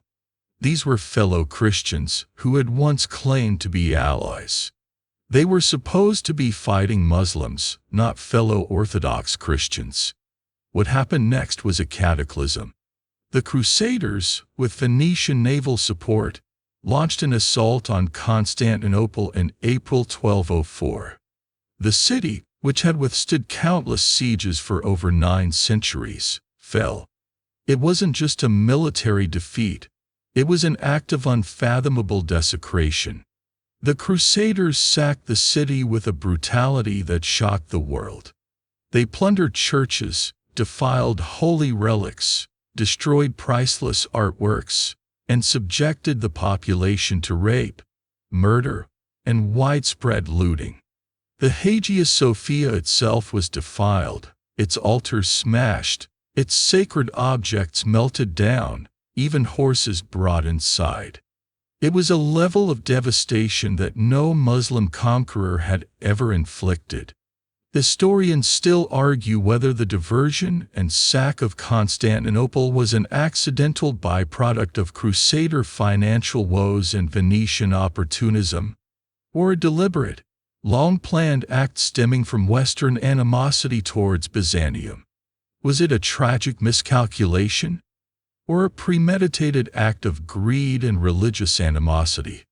This debate continues to shape the understanding of East-West relations. One quirky tidbit from the sack of 1204, the famous 4 bronze horses that now adorn St. Mark's Basilica in Venice were originally looted from the Hippodrome of Constantinople during this event.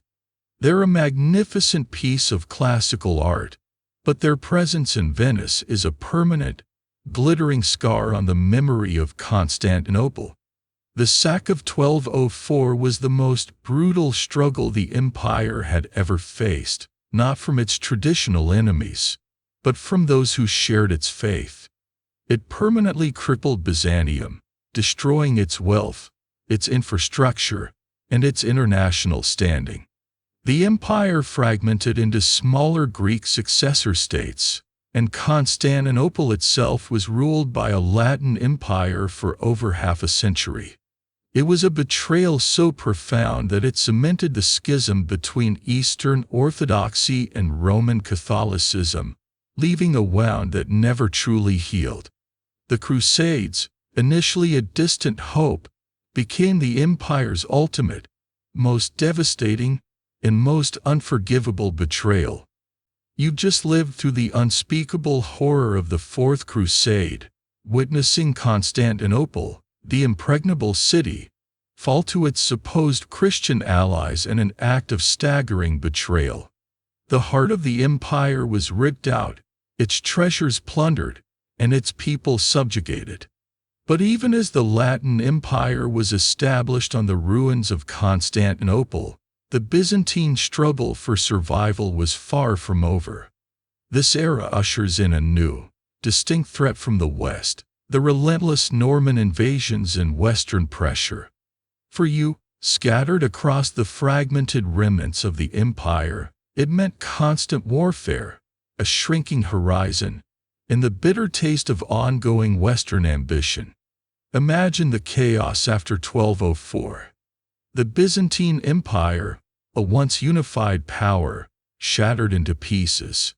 Several Greek successor states emerged, clinging to Byzantine identity and traditions, chief among them the Empire of Nicaea and Asia Minor, the Despotate of Epirus, and the Empire of Trebizond. Meanwhile, the Latins, mostly French and Venetian, established their own feudal states across Greece and the Aegean. It was a fragmented, violent landscape, a bit like watching a grand porcelain vase shatter, with each shard now trying to be a whole new vase. But even before the catastrophic Fourth Crusade, the Normans, a highly militaristic and expansionist people originally from Scandinavia, who had settled in Normandy, France, had already begun to exert immense pressure on Byzantine territories in the West. These weren't the Varangians, loyal to the emperor. These were ambitious, land-hungry conquerors. Their story began in southern Italy in the 11th century. Norman adventurers, initially mercenaries, gradually carved out their own domains from the Byzantine Catepanate of Italy and the various Lombard duchies.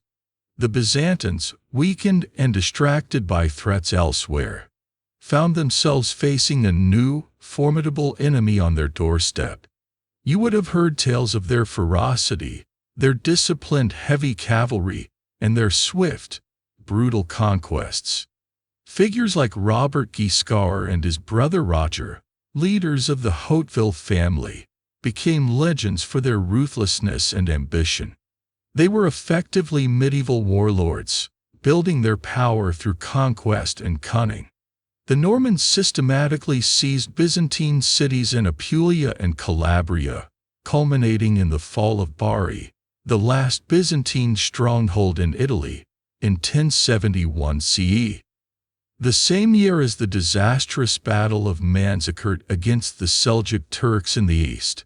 This was a brutal, slow bleed for Byzantium, depriving it of long-held western provinces that provided strategic depth and valuable revenue.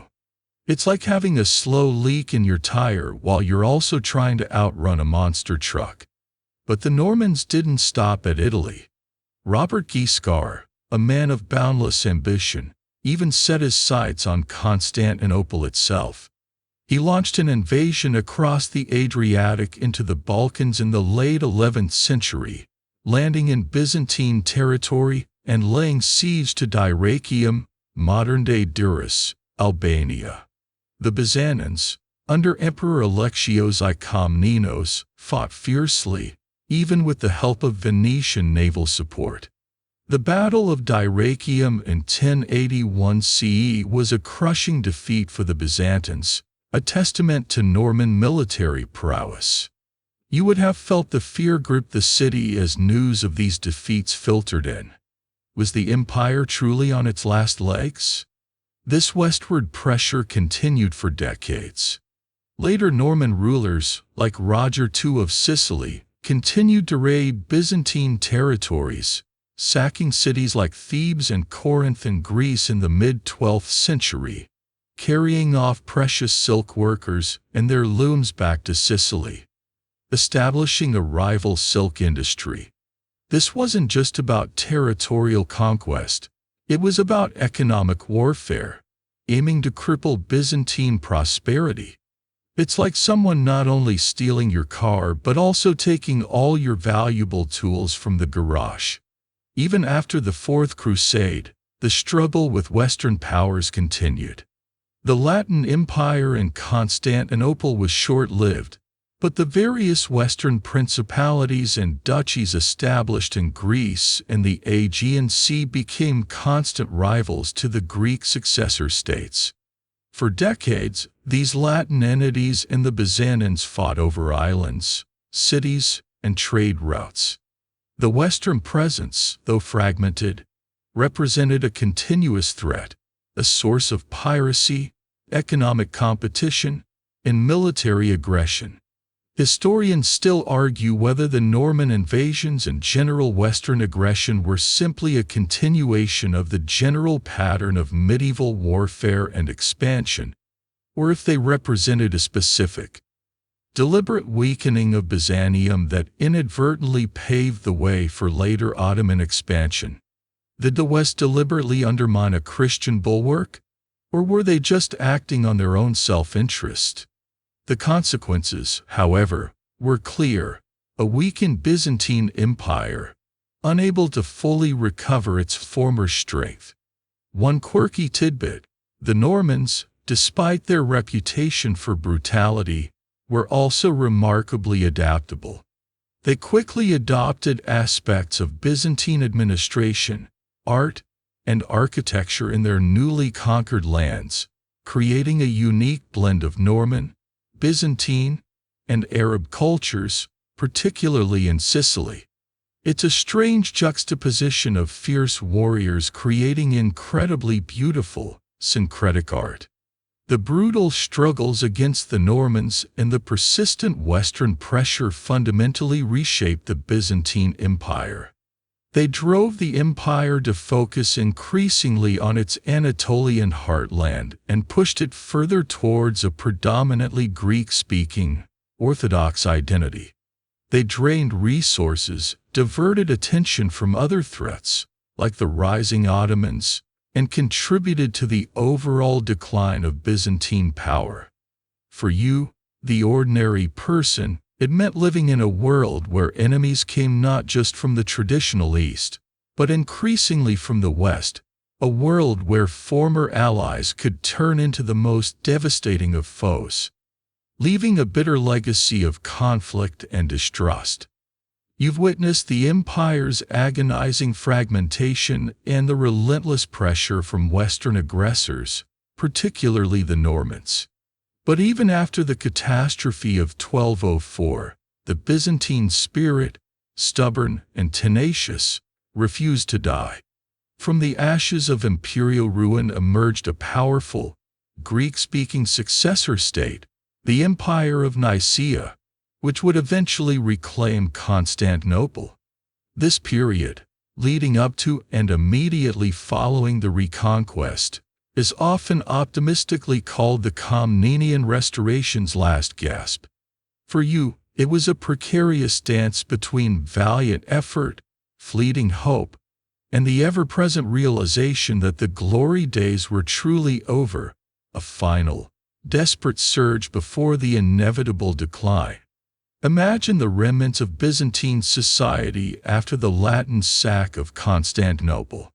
The imperial capital was in foreign hands, its palaces occupied, its churches desecrated.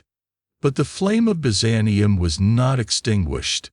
In Asia Minor, a new center of Byzantine power emerged, the Empire of Nicaea. Founded by Theodore I Lascaris, son-in-law of the deposed Emperor Alexios III Angelos, Nicaea became the legitimate heir to the Byzantine throne, a bastion of Orthodox Christianity and Hellenic culture.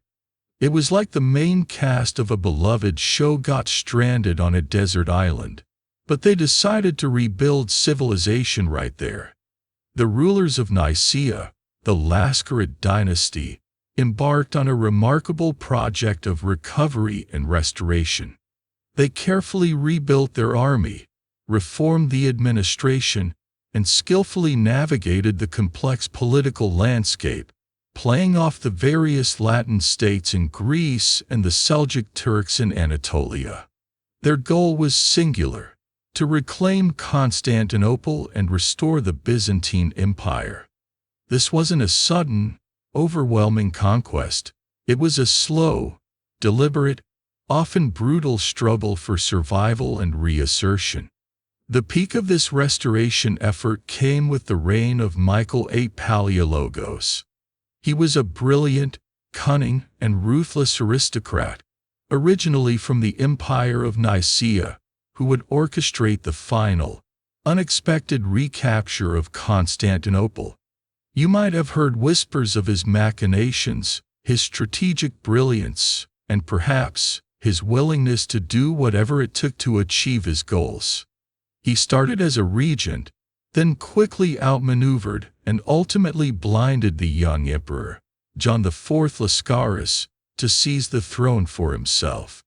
Not exactly a bedtime story for children, is it? The miraculous moment arrived in 1261. While the main Latin forces were away campaigning, a small Nicaean force, led by General Alexios Strategopoulos, managed to exploit a weakness in Constantinople's defenses, entering the city through a little-used gate. The Latin defenders, caught by surprise, were quickly overwhelmed. You can only imagine the sheer elation, the tears of joy, the thunderous shouts of Kyrie eleison, Lord, have mercy, as the Byzantine banners were once again raised over the walls of Constantinople. It was a moment of profound national and religious triumph, a reclamation of what was rightfully theirs, a testament to the stubborn resilience of the Byzantine ideal. Michael VIII, now the undisputed emperor, immediately set about the monumental task of rebuilding the devastated capital. The city was a shadow of its former self, depopulated, crumbling, its infrastructure ruined.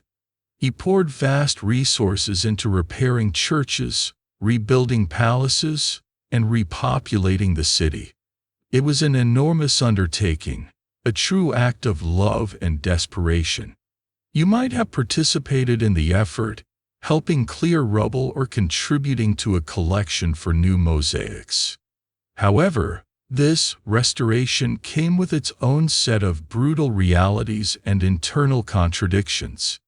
The empire that Michael VIII restored was a pale imitation of its former glory. It was smaller, poorer, and surrounded by aggressive enemies on all sides. The wealth that had allowed for magnificent building projects and vast armies was gone, plundered in 1204. The reconquest of Constantinople meant abandoning most of the Anatolian heartland of Nicaea, leaving it vulnerable to the Turks. Historians still argue whether the reconquest of Constantinople was a strategic masterstroke that saved the empire's soul, or a fatal mistake that overstretched its meager resources and ultimately hastened its final demise by leaving its Asian territories undefended. Was it a triumph, or a tragic miscalculation? Furthermore, Michael VIII's desperate attempts to secure the empire against Western revenge, particularly from the ambitious Charles of Anjou, led him to seek a controversial union with the Roman Catholic Church. This move, designed to gain papal support and deter Western attacks, was deeply unpopular with the fiercely orthodox Byzantine populace and clergy. You would have felt the tension, the whispers of heresy, the fear that the emperor was sacrificing their spiritual heritage for political expediency. It was a profound internal struggle, a rift between the imperial court and the common people. One quirky tidbit: to avoid Charles of Anjou's impending invasion, Michael VIII engaged in extensive diplomatic intrigue, even allegedly funding Peter III of Aragon's invasion of Sicily, which famously led to the Sicilian Vespers of 1282, a massacre of French forces that effectively derailed Charles of Anjou's plans. It's like orchestrating a massive, continent-spanning diversion to save your own skin. The Comnenian Restoration's last gasp, particularly the Paleologan era that followed, was characterized by a constant, brutal struggle for survival against overwhelming odds. The empire was perpetually in debt, relying on foreign mercenaries and the dwindling revenues from trade. Its military was a shadow of its former self. While the return of Constantinople was a symbolic victory, it bought the empire only a few more centuries, an extended twilight rather than a new dawn. You, living in this era, would have felt the persistent weight of decline, the awareness that each small victory was merely a reprieve, and that the brutal struggles were far from over. The empire was back in its rightful capital, but its heart was weak, and new, more powerful shadows were gathering on the horizon. You've just witnessed the remarkable, albeit fragile, restoration of Byzantine authority in Constantinople after the harrowing Latin interlude. The Palaiologos dynasty was on the throne, but the triumph of 1261 was more a moment of desperate reprieve than a true resurgence. The empire was anemic, a mere shadow of its former self, surrounded by a rapidly changing world. Now, we turn our attention to the final, agonizing chapter of Byzantium's brutal struggles, as a new, ascended power begins to flex its muscles on its very doorstep. Ottoman rise, empire's slow choke. For you, a weary Byzantine citizen, this was the dawn of a long, terrifying twilight, a relentless squeeze that would lead, inexorably, to the final, heartbreaking end. Imagine your perspective in the late 13th century, then the 14th. The primary threat from the West, while still present in the form of Italian maritime republics like Venice and Genoa, and various Latin Crusader states, began to wane. But in Anatolia, the empire's former breadbasket and military heartland, a new, far more dangerous power was emerging from the shattered remnants of the Seljuk Sultanate of Rum. This was the nascent Ottoman Beylik, a small, dynamic Turkic principality, initially just one among many Ghazi, frontier warrior, states. These Ottomans, named after their founder Osmanli, were driven by a potent combination of religious zeal, the jihad against the infidels, a highly effective military organization, and a remarkable ability to attract Turkish warriors and local populations to their cause. They were pragmatic, adaptable, and utterly relentless. You would hear the first ominous reports from the eastern frontiers of Asia Minor, Byzantine fortresses falling, towns besieged, Greek-speaking populations fleeing westward. It was a slow, terrifying creep, a bit like watching a very large, very hungry python slowly coiling itself around its prey. The Byzantines, already impoverished and weakened by centuries of internal strife and external attacks, were utterly unable to stem this new tide. Their traditional military system, the themes, had largely collapsed. The emperors were constantly begging for financial aid from the West, often offering the deeply unpopular prospect of union with the Catholic Church in exchange.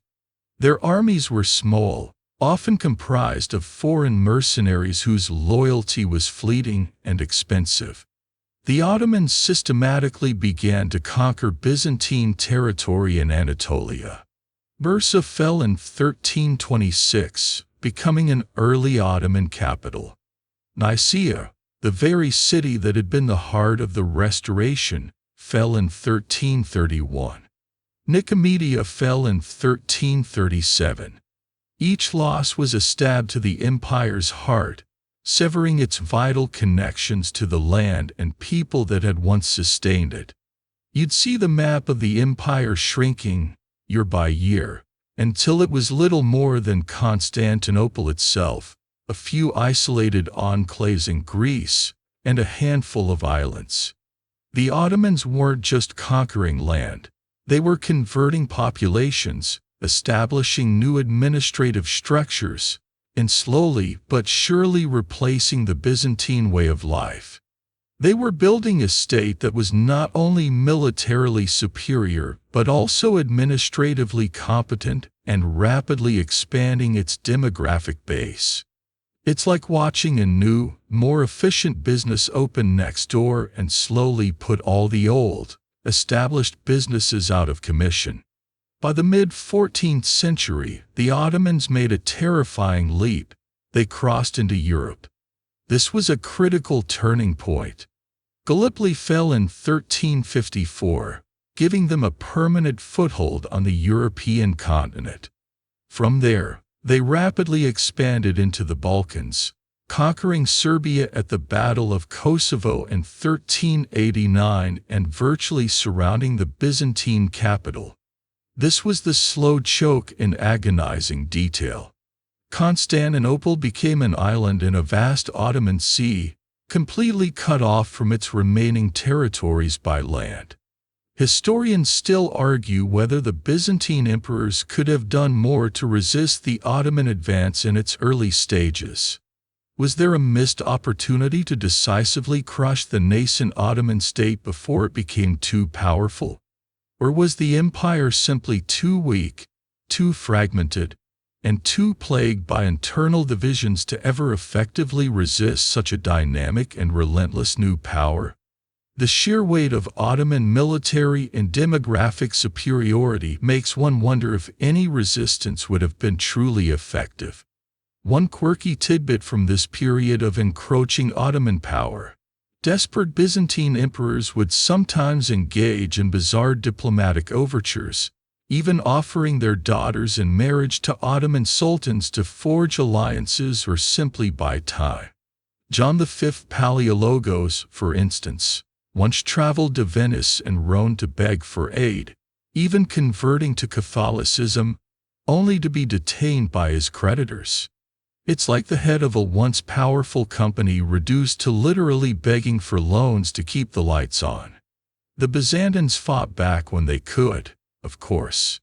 There were moments of fleeting hope, like the short-lived recovery under Emperor Manuel II Palaiologos, who shrewdly exploited internal Ottoman civil wars to gain temporary reprieves. But these were just delays. The balance of power had irrevocably shifted. The Ottoman Empire was now the dominant force in the region, its shadow growing longer and darker with each passing decade.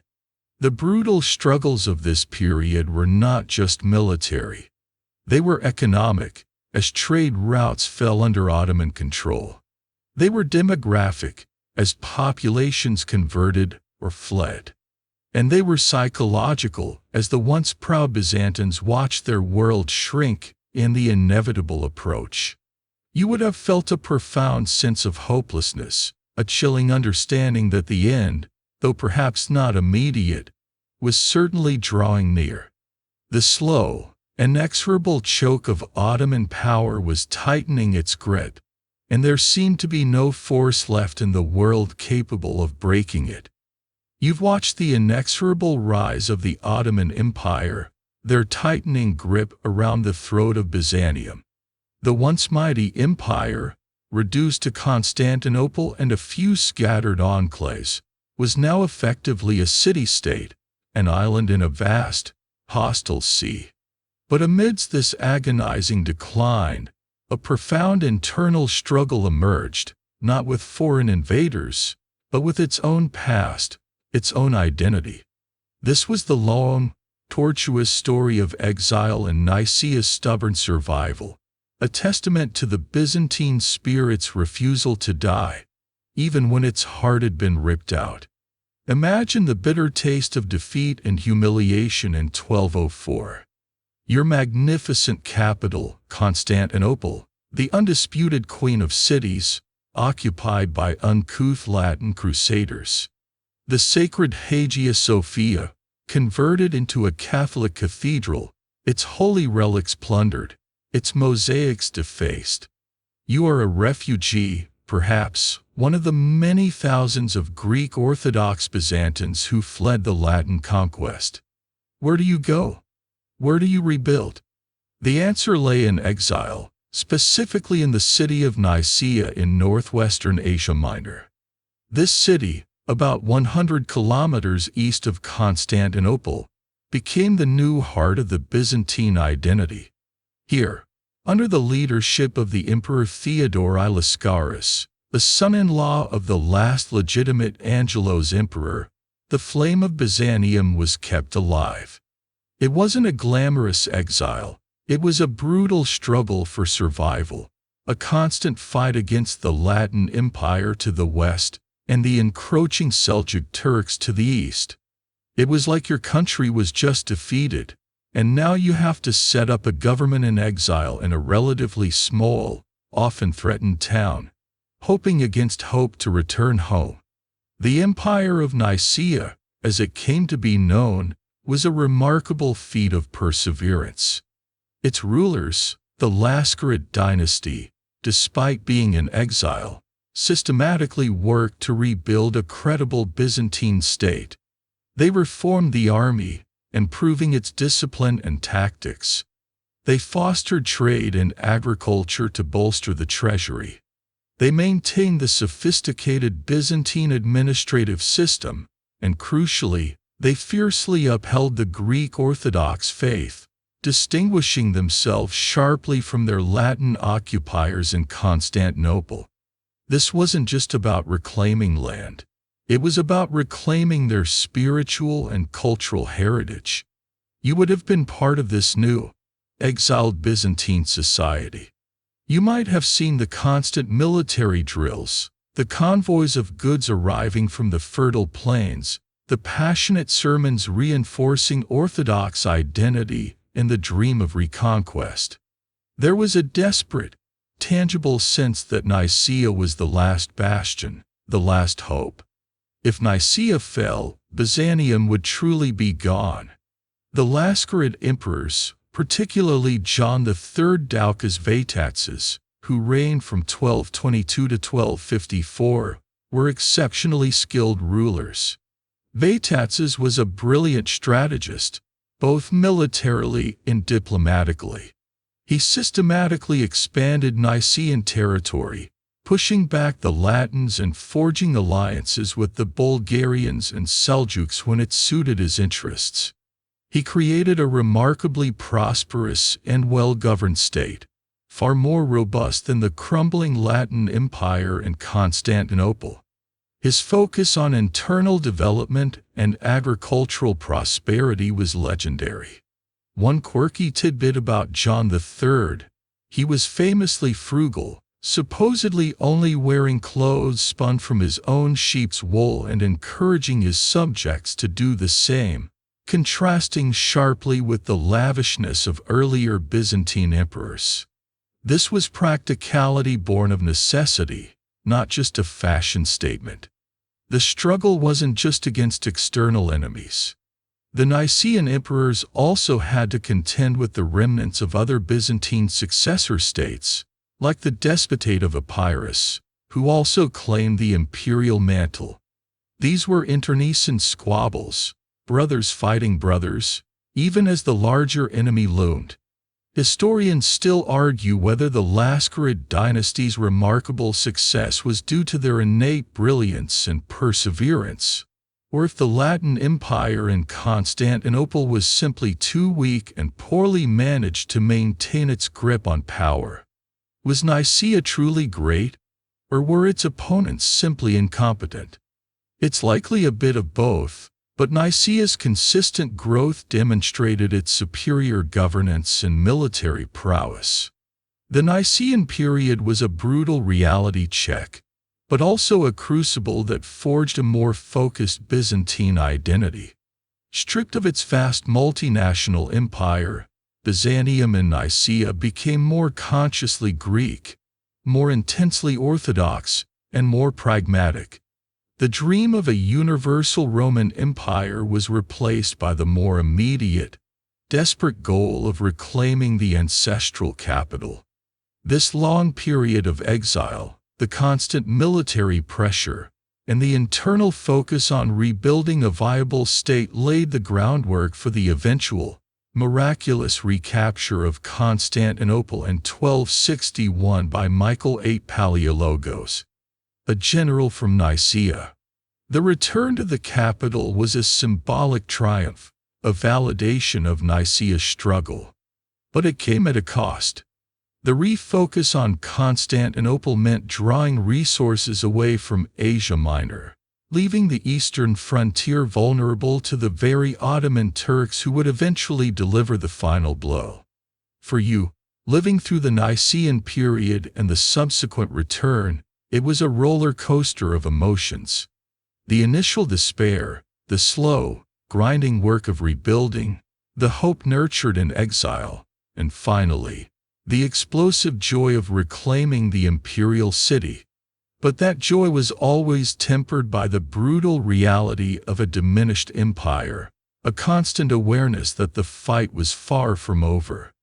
The stubborn survival of Nicaea, born from the ashes of 1204, proved that the Byzantine spirit, though battered and bruised, could endure even the most profound betrayals, holding on to the dream of restoration with a tenacity that defied all odds. You've witnessed the improbable return of the Byzantines to Constantinople, a triumph born from the tenacious efforts of the Empire of Nicaea. The Palaiologos dynasty now sat on the reclaimed imperial throne.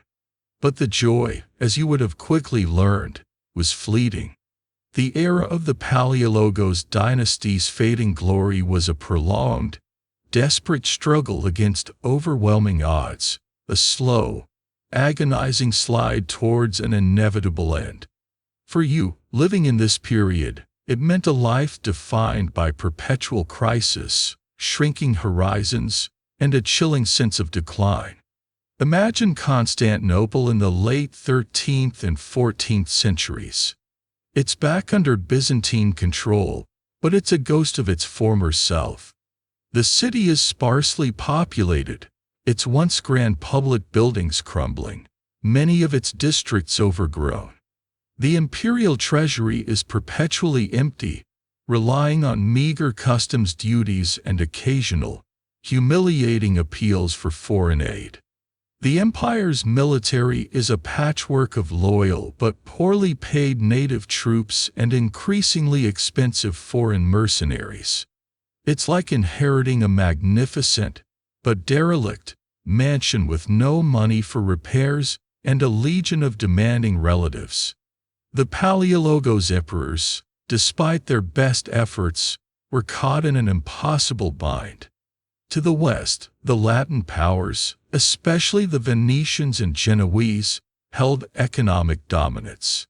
Their powerful navies controlled trade, and their commercial colonies within Constantinople itself, like Galata, across the Golden Horn, were thriving, semi-independent entities that often ignored imperial authority. You'd see their ships, their bustling markets, and their formidable towers, stark reminders of their wealth and power right on your doorstep. The empire needed their trade, but resented their presence and their economic stranglehold. To the east, the most terrifying threat continued to grow: the Ottoman Turks. Their expansion was relentless, methodical, and seemingly unstoppable. The Palaiologos emperors were forced to fight a desperate, two-front war, battling Western ambition and Italian economic power, while simultaneously trying to hold back the Ottoman tide. This was a brutal, asymmetric conflict. The Byzantines were playing defense, always reacting, while the Ottomans were constantly on the offensive, seizing territory, building their strength. Internal strife also continued to plague the dynasty. Civil wars were tragically common within the Palaiologos family itself, often at the worst possible times. Brothers fought fathers, sons fought fathers, all vying for a shrinking throne. These internal conflicts drained precious resources, weakened the military, and sometimes even involved Ottoman princes as mercenaries, further legitimizing their presence in Byzantine affairs. Imagine your leadership constantly at odds, tearing itself apart from within, while a ravenous enemy circled outside. It's like arguing over who gets the last slice of pizza while the pizza delivery guy is actually breaking down your front door. A particularly grim reality of this era was the emperor's desperate attempts to secure aid from the West. This often meant offering to formally reunite the Orthodox Church with the Roman Catholic Church under the Pope's supremacy. This was deeply unpopular with the vast majority of the Byzantine population and clergy, who cherished their Orthodox faith and remembered the brutal sack of 1204. For you, a pious Orthodox Christian, this was a profound betrayal, a spiritual capitulation to save a dying empire. There were periods of official union, like at the Council of Ferrara, Florence in 1439, but these were largely theoretical, met with fierce resistance back home. Historians still argue whether these desperate attempts at union were a pragmatic necessity for survival or a final, humiliating abandonment of Byzantine identity that only alienated their own people further. Did it help, or did it just make things worse? The military situation grew increasingly dire. The Ottomans, by the late 14th and early 15th centuries, had conquered almost all of Byzantine Asia Minor, then expanded rapidly into the Balkans, absorbing Serbia, Bulgaria, and finally surrounding Constantinople by land. The capital became a solitary Christian island in a vast Muslim sea. Emperors like Manuel II Palaiologos embarked on diplomatic missions across Europe, begging for crusades and financial support, often returning empty-handed or with promises that never materialized. You might have seen him leave, a symbol of hope, only to watch him return, a symbol of the West's indifference. One quirky tidbit about these late Palaiologos emperors: despite their dire circumstances, they fostered a remarkable intellectual and artistic revival, sometimes referred to as the Palaiologan Renaissance. Scholars like Gemistos Plethon rediscovered classical Greek philosophy, directly influencing the Italian Renaissance. It's a strange dichotomy: an empire on its deathbed, yet still producing profound intellectual thought and beautiful art. It's like a dying person, weak and frail, still writing brilliant poetry. The brutal struggles of the Palaiologos dynasty were a slow-motion tragedy. Each generation faced overwhelming odds, trying to hold back the inevitable. They were emperors of a crumbling empire, forced to make impossible choices, constantly balancing pragmatic survival against deep-seated cultural and religious identity. For you, an ordinary Byzantine, life was a constant exercise in endurance, seeing your glorious past fade, your future dominated by a relentless enemy, and your hopes for salvation dwindling with each passing year. The fading glory of the Palaiologos dynasty was not just a political decline. It was the slow, agonizing death of a once mighty civilization, preparing for its final, most brutal test. You felt the long, suffocating embrace of the Ottoman chokehold, witnessing the Palaiologos emperors desperately cling to a dwindling empire. Constantinople, once the undisputed heart of a vast realm, was now a solitary island of Christian faith surrounded by a rapidly expanding Islamic sea. The question wasn't if the end would come, but when. And as the 15th century dawned, the answer became terrifyingly clear. We now arrive at the prelude to the final act, the fall of Constantinople, the bitter end. For you, this was the ultimate brutal struggle, a fight for survival against insurmountable odds, culminating in the complete obliteration of a 1,000-year empire. Imagine the atmosphere in Constantinople in the years leading up to 1453. It was a city living on borrowed time. The Ottoman Sultan, Mehmed II, known as the Conqueror, was a young, ambitious, and utterly determined ruler. He made no secret of his desire to capture Constantinople, seeing it as the ultimate prize, the rightful capital of his burgeoning empire. For him, it wasn't just a strategic objective. It was a religious imperative, a prophesied conquest. You would have felt his shadow lengthening over the city, his intentions clear as day. The Byzantines, led by their last emperor, Constantine XI Palaiologos, knew what was coming. He was a brave, resolute man, destined to die defending his city.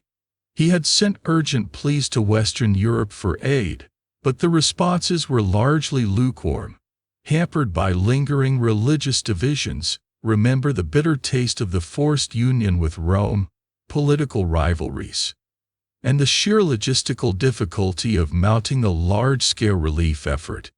A few hundred mercenaries, some Genoese and Venetian ships, and a handful of dedicated commanders like Giovanni Giustiniani long ago arrived.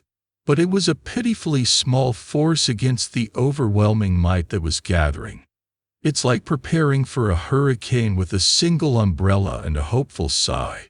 Mehmed II, on the other hand, prepared meticulously.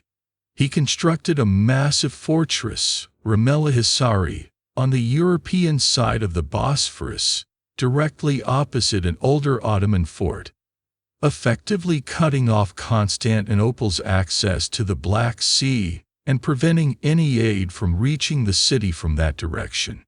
This wasn't just a blockade, it was a stranglehold. You would have seen the rapid construction, the sheer scale of the Ottoman effort, a chilling testament to their determination. Then came the centerpiece of his siege train, colossal cannons. These were not the small, unreliable cannons of earlier eras. These were monstrous pieces of artillery, capable of firing stone balls weighing hundreds of kilograms. One of the most famous was the Basilica, designed by a Hungarian engineer named Urban, who had initially offered his services to the Byzantines, but they couldn't afford him, another painful reminder of the empire's destitution. Imagine the thunderous roar as these behemoths were test-fired, the ground shaking, the fear gripping your heart as you realized what they would do to your beloved walls. Historians still argue whether the technological leap in artillery was the single most decisive factor in the fall, or if the sheer numerical superiority and relentless pressure of the Ottoman army were ultimately more important. Was it the cannons, or the overwhelming numbers? The siege began in April 1453. Mehmed's army numbered an estimated 80,000 to 150,000 regular troops, plus thousands of irregulars and camp followers. The Byzantine defenders, including foreign volunteers, numbered perhaps 7,000 to 8,000. The disparity was horrifying. You would have been one of those few thousand, standing on those ancient walls, knowing that every single person, from the emperor down to the lowliest peasant, was crucial to the defense. The Ottomans relentlessly pounded the Theodosian walls. Breach after breach appeared, only for the Byzantines to repair them overnight with desperate ingenuity, using timber, barrels of earth, and sheer willpower. The fighting was hand-to-hand, brutal, and constant. You would have heard the incessant roar of the cannons, the clash of steel, the screams of the wounded. Sleep would have been a luxury, food scarce, and hope, a flickering candle in a hurricane.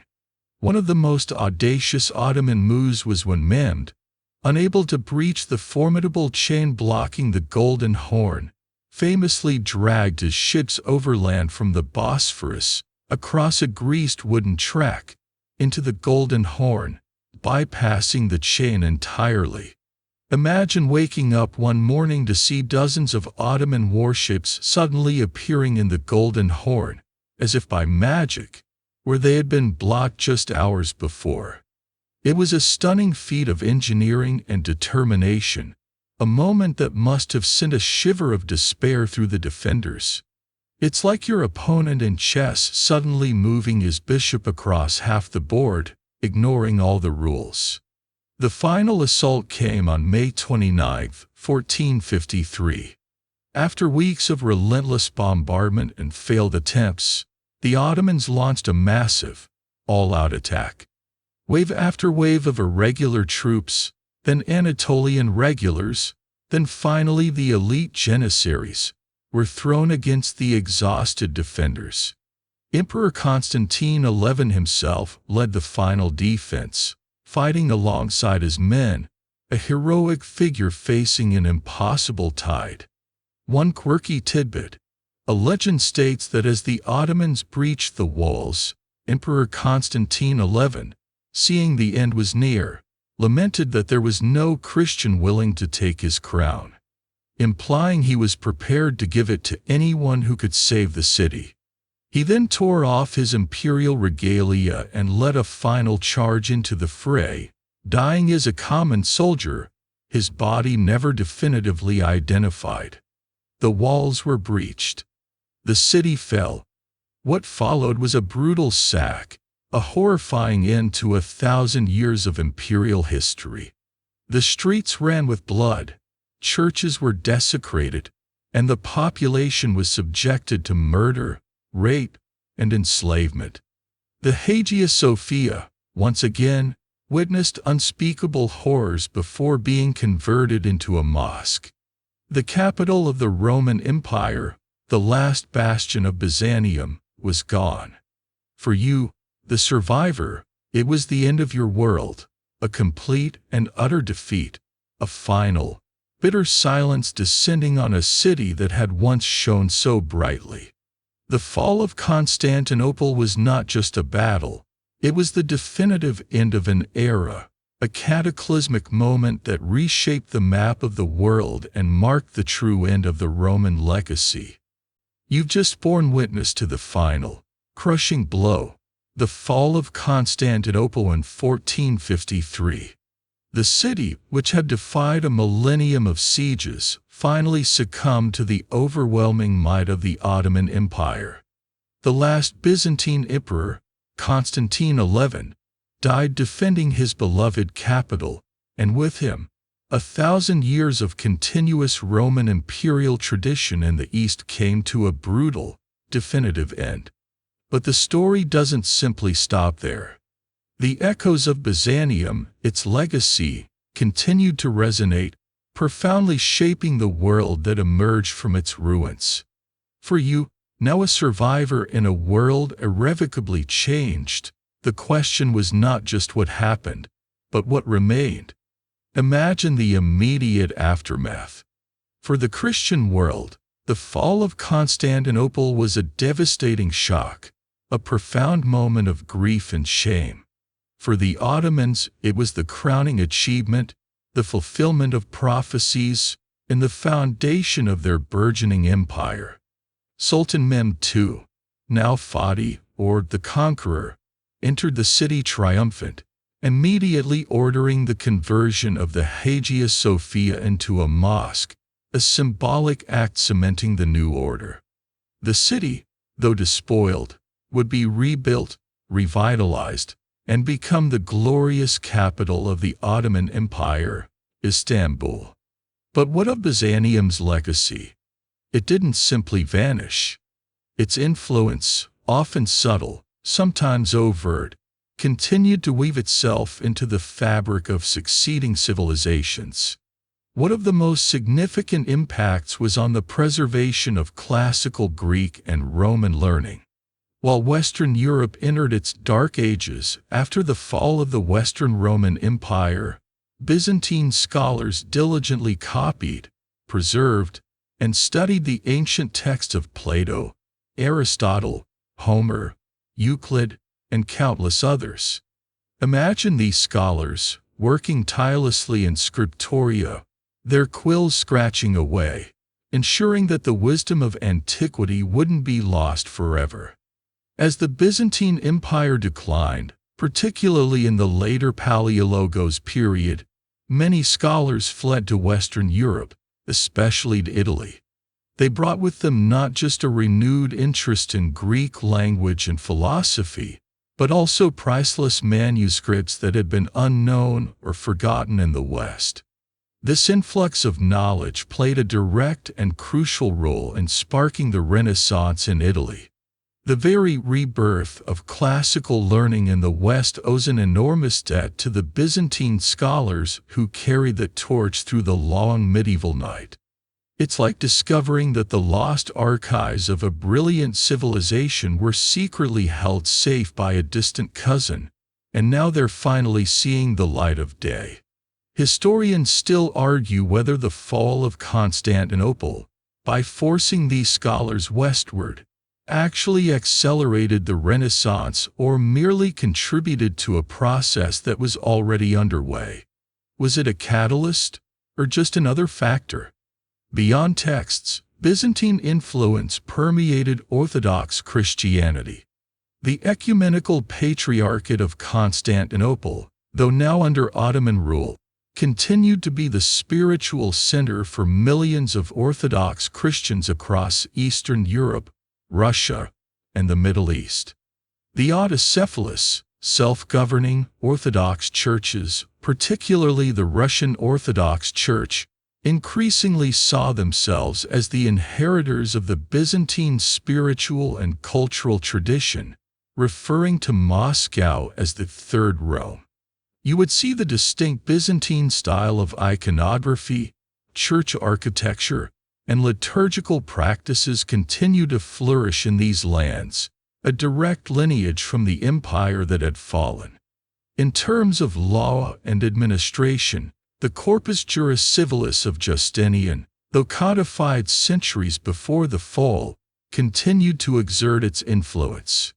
While the West rediscovered it in the High Middle Ages, its continuous application in Byzantium meant a living tradition of Roman law that impacted subsequent legal systems.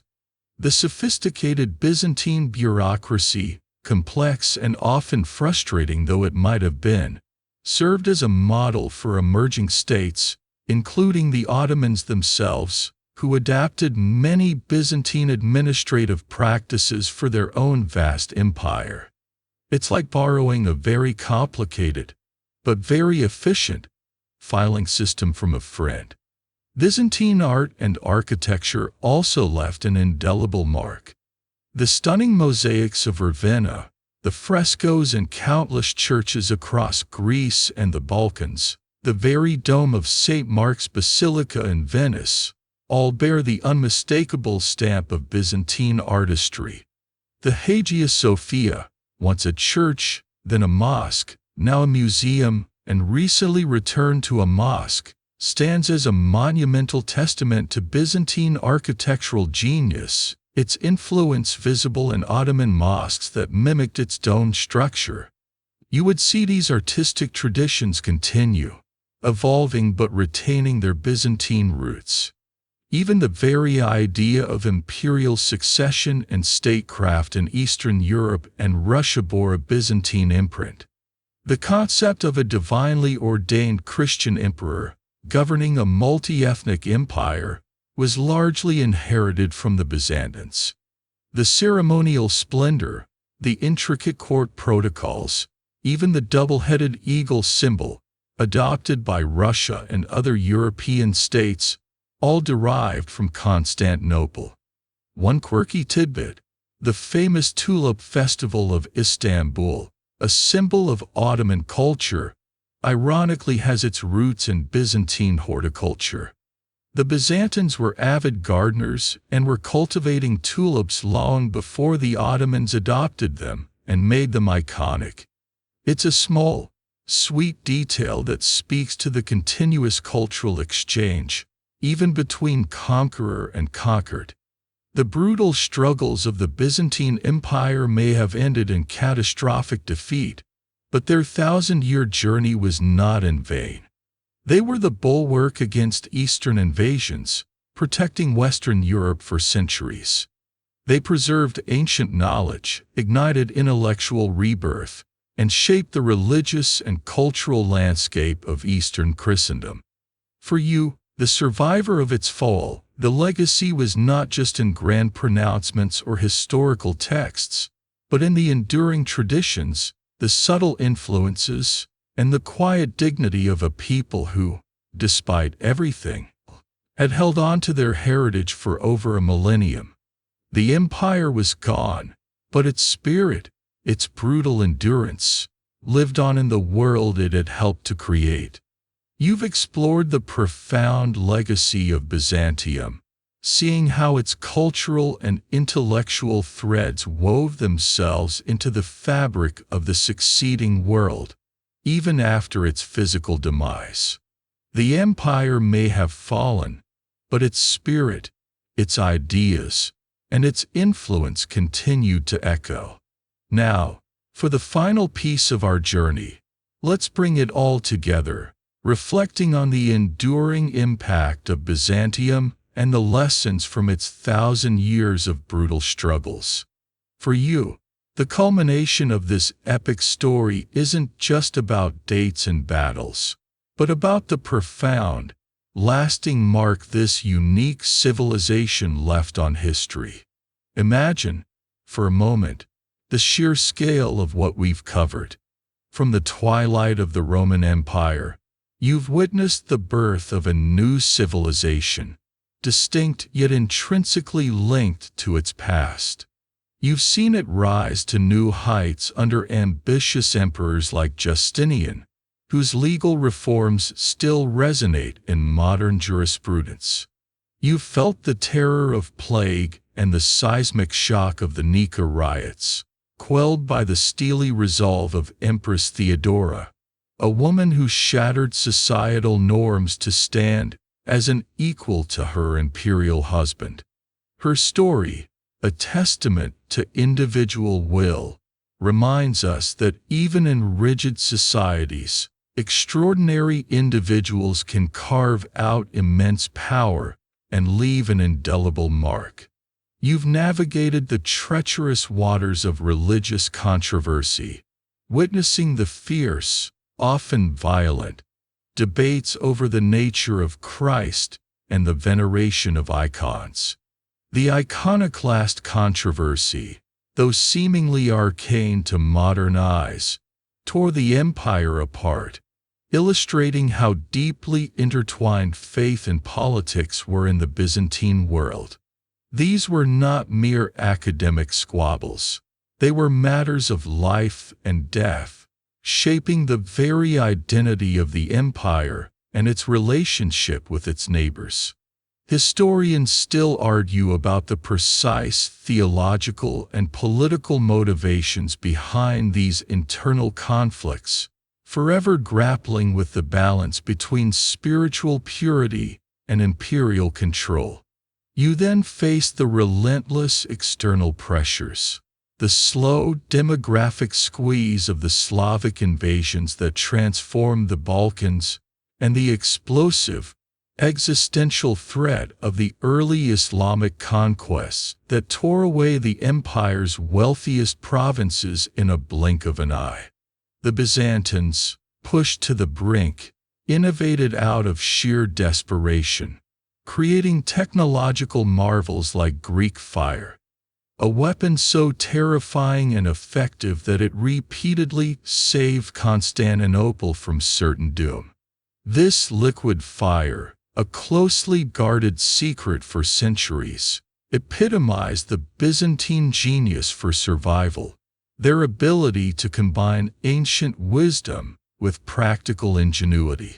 You experienced the heights of Byzantine military power under ruthless emperors like Basil II, the Bulgar Slayer, whose chilling acts of mass blinding ensured stability through terror. This era highlights the often brutal realities of medieval statecraft, where extreme measures were sometimes employed to achieve strategic objectives. The ethical debates surrounding such actions continue to echo in discussions about the morality of war and leadership.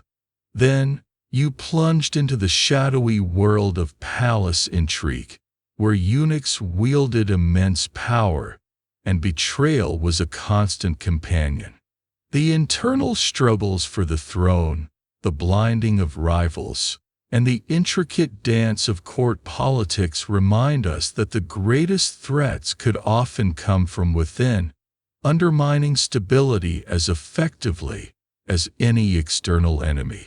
The very structure of imperial power was a constant, brutal balancing act.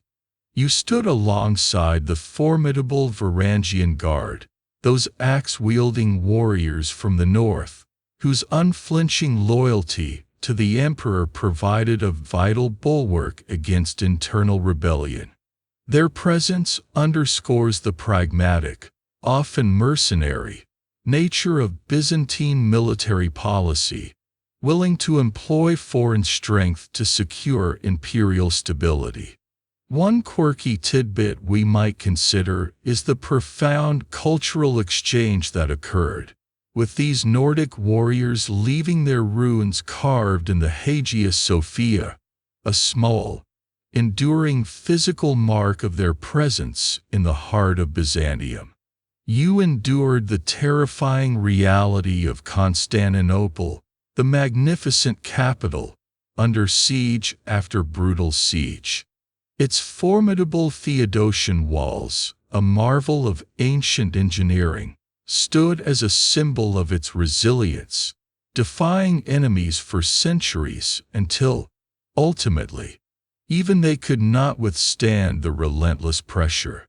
Each siege was a crucible, forging the identity of its inhabitants and reinforcing their belief in their divine protection. And then came the profound betrayal of the Crusades.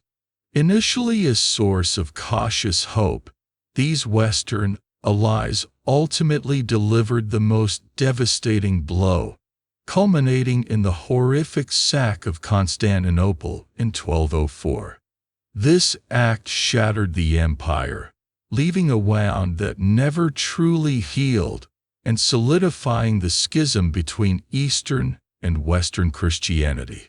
It was a stark reminder that even shared faith could not overcome political ambition and cultural animosity.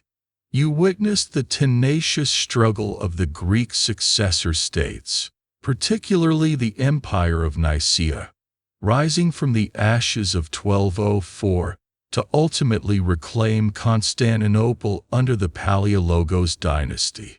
This restoration, however, was a bittersweet one, marking a period of fading glory, constant internal strife, and desperate pleas for Western aid that rarely materialized. The empire was diminished, financially crippled, and increasingly isolated. Finally, you observed the relentless Ottoman rise, the slow, agonizing choke that tightened around Byzantium, piece by piece, until Constantinople stood alone. The technological superiority of Ottoman artillery, combined with their overwhelming numbers and unwavering determination, brought about the inevitable. The fall of Constantinople in 1453 was not just a military defeat. It was the symbolic end of an era, the definitive conclusion of the Roman Empire's thousand-year continuation in the East. But even in its fall, Byzantium left an indelible mark. It was the crucial preserver of classical learning, handing the torch of ancient knowledge to the West and igniting the Renaissance.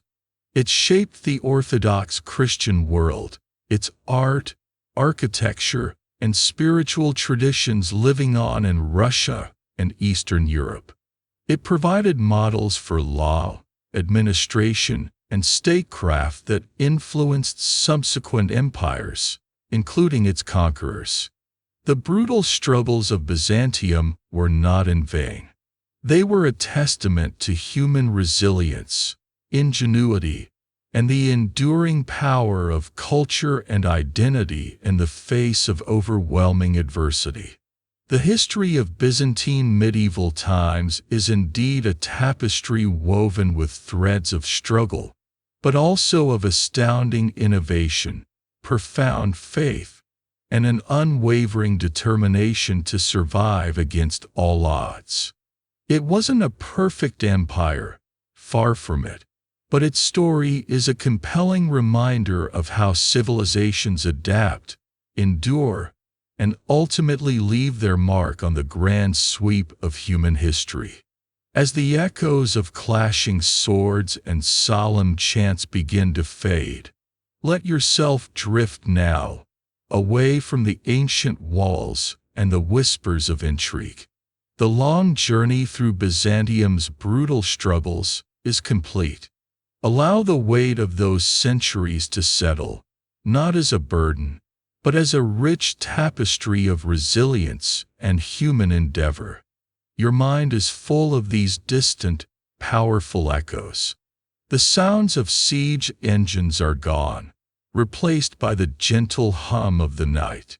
The scent of distant spices and the clamor of ancient markets recede. All that remains are the quiet whispers of history, guiding you softly into sleep.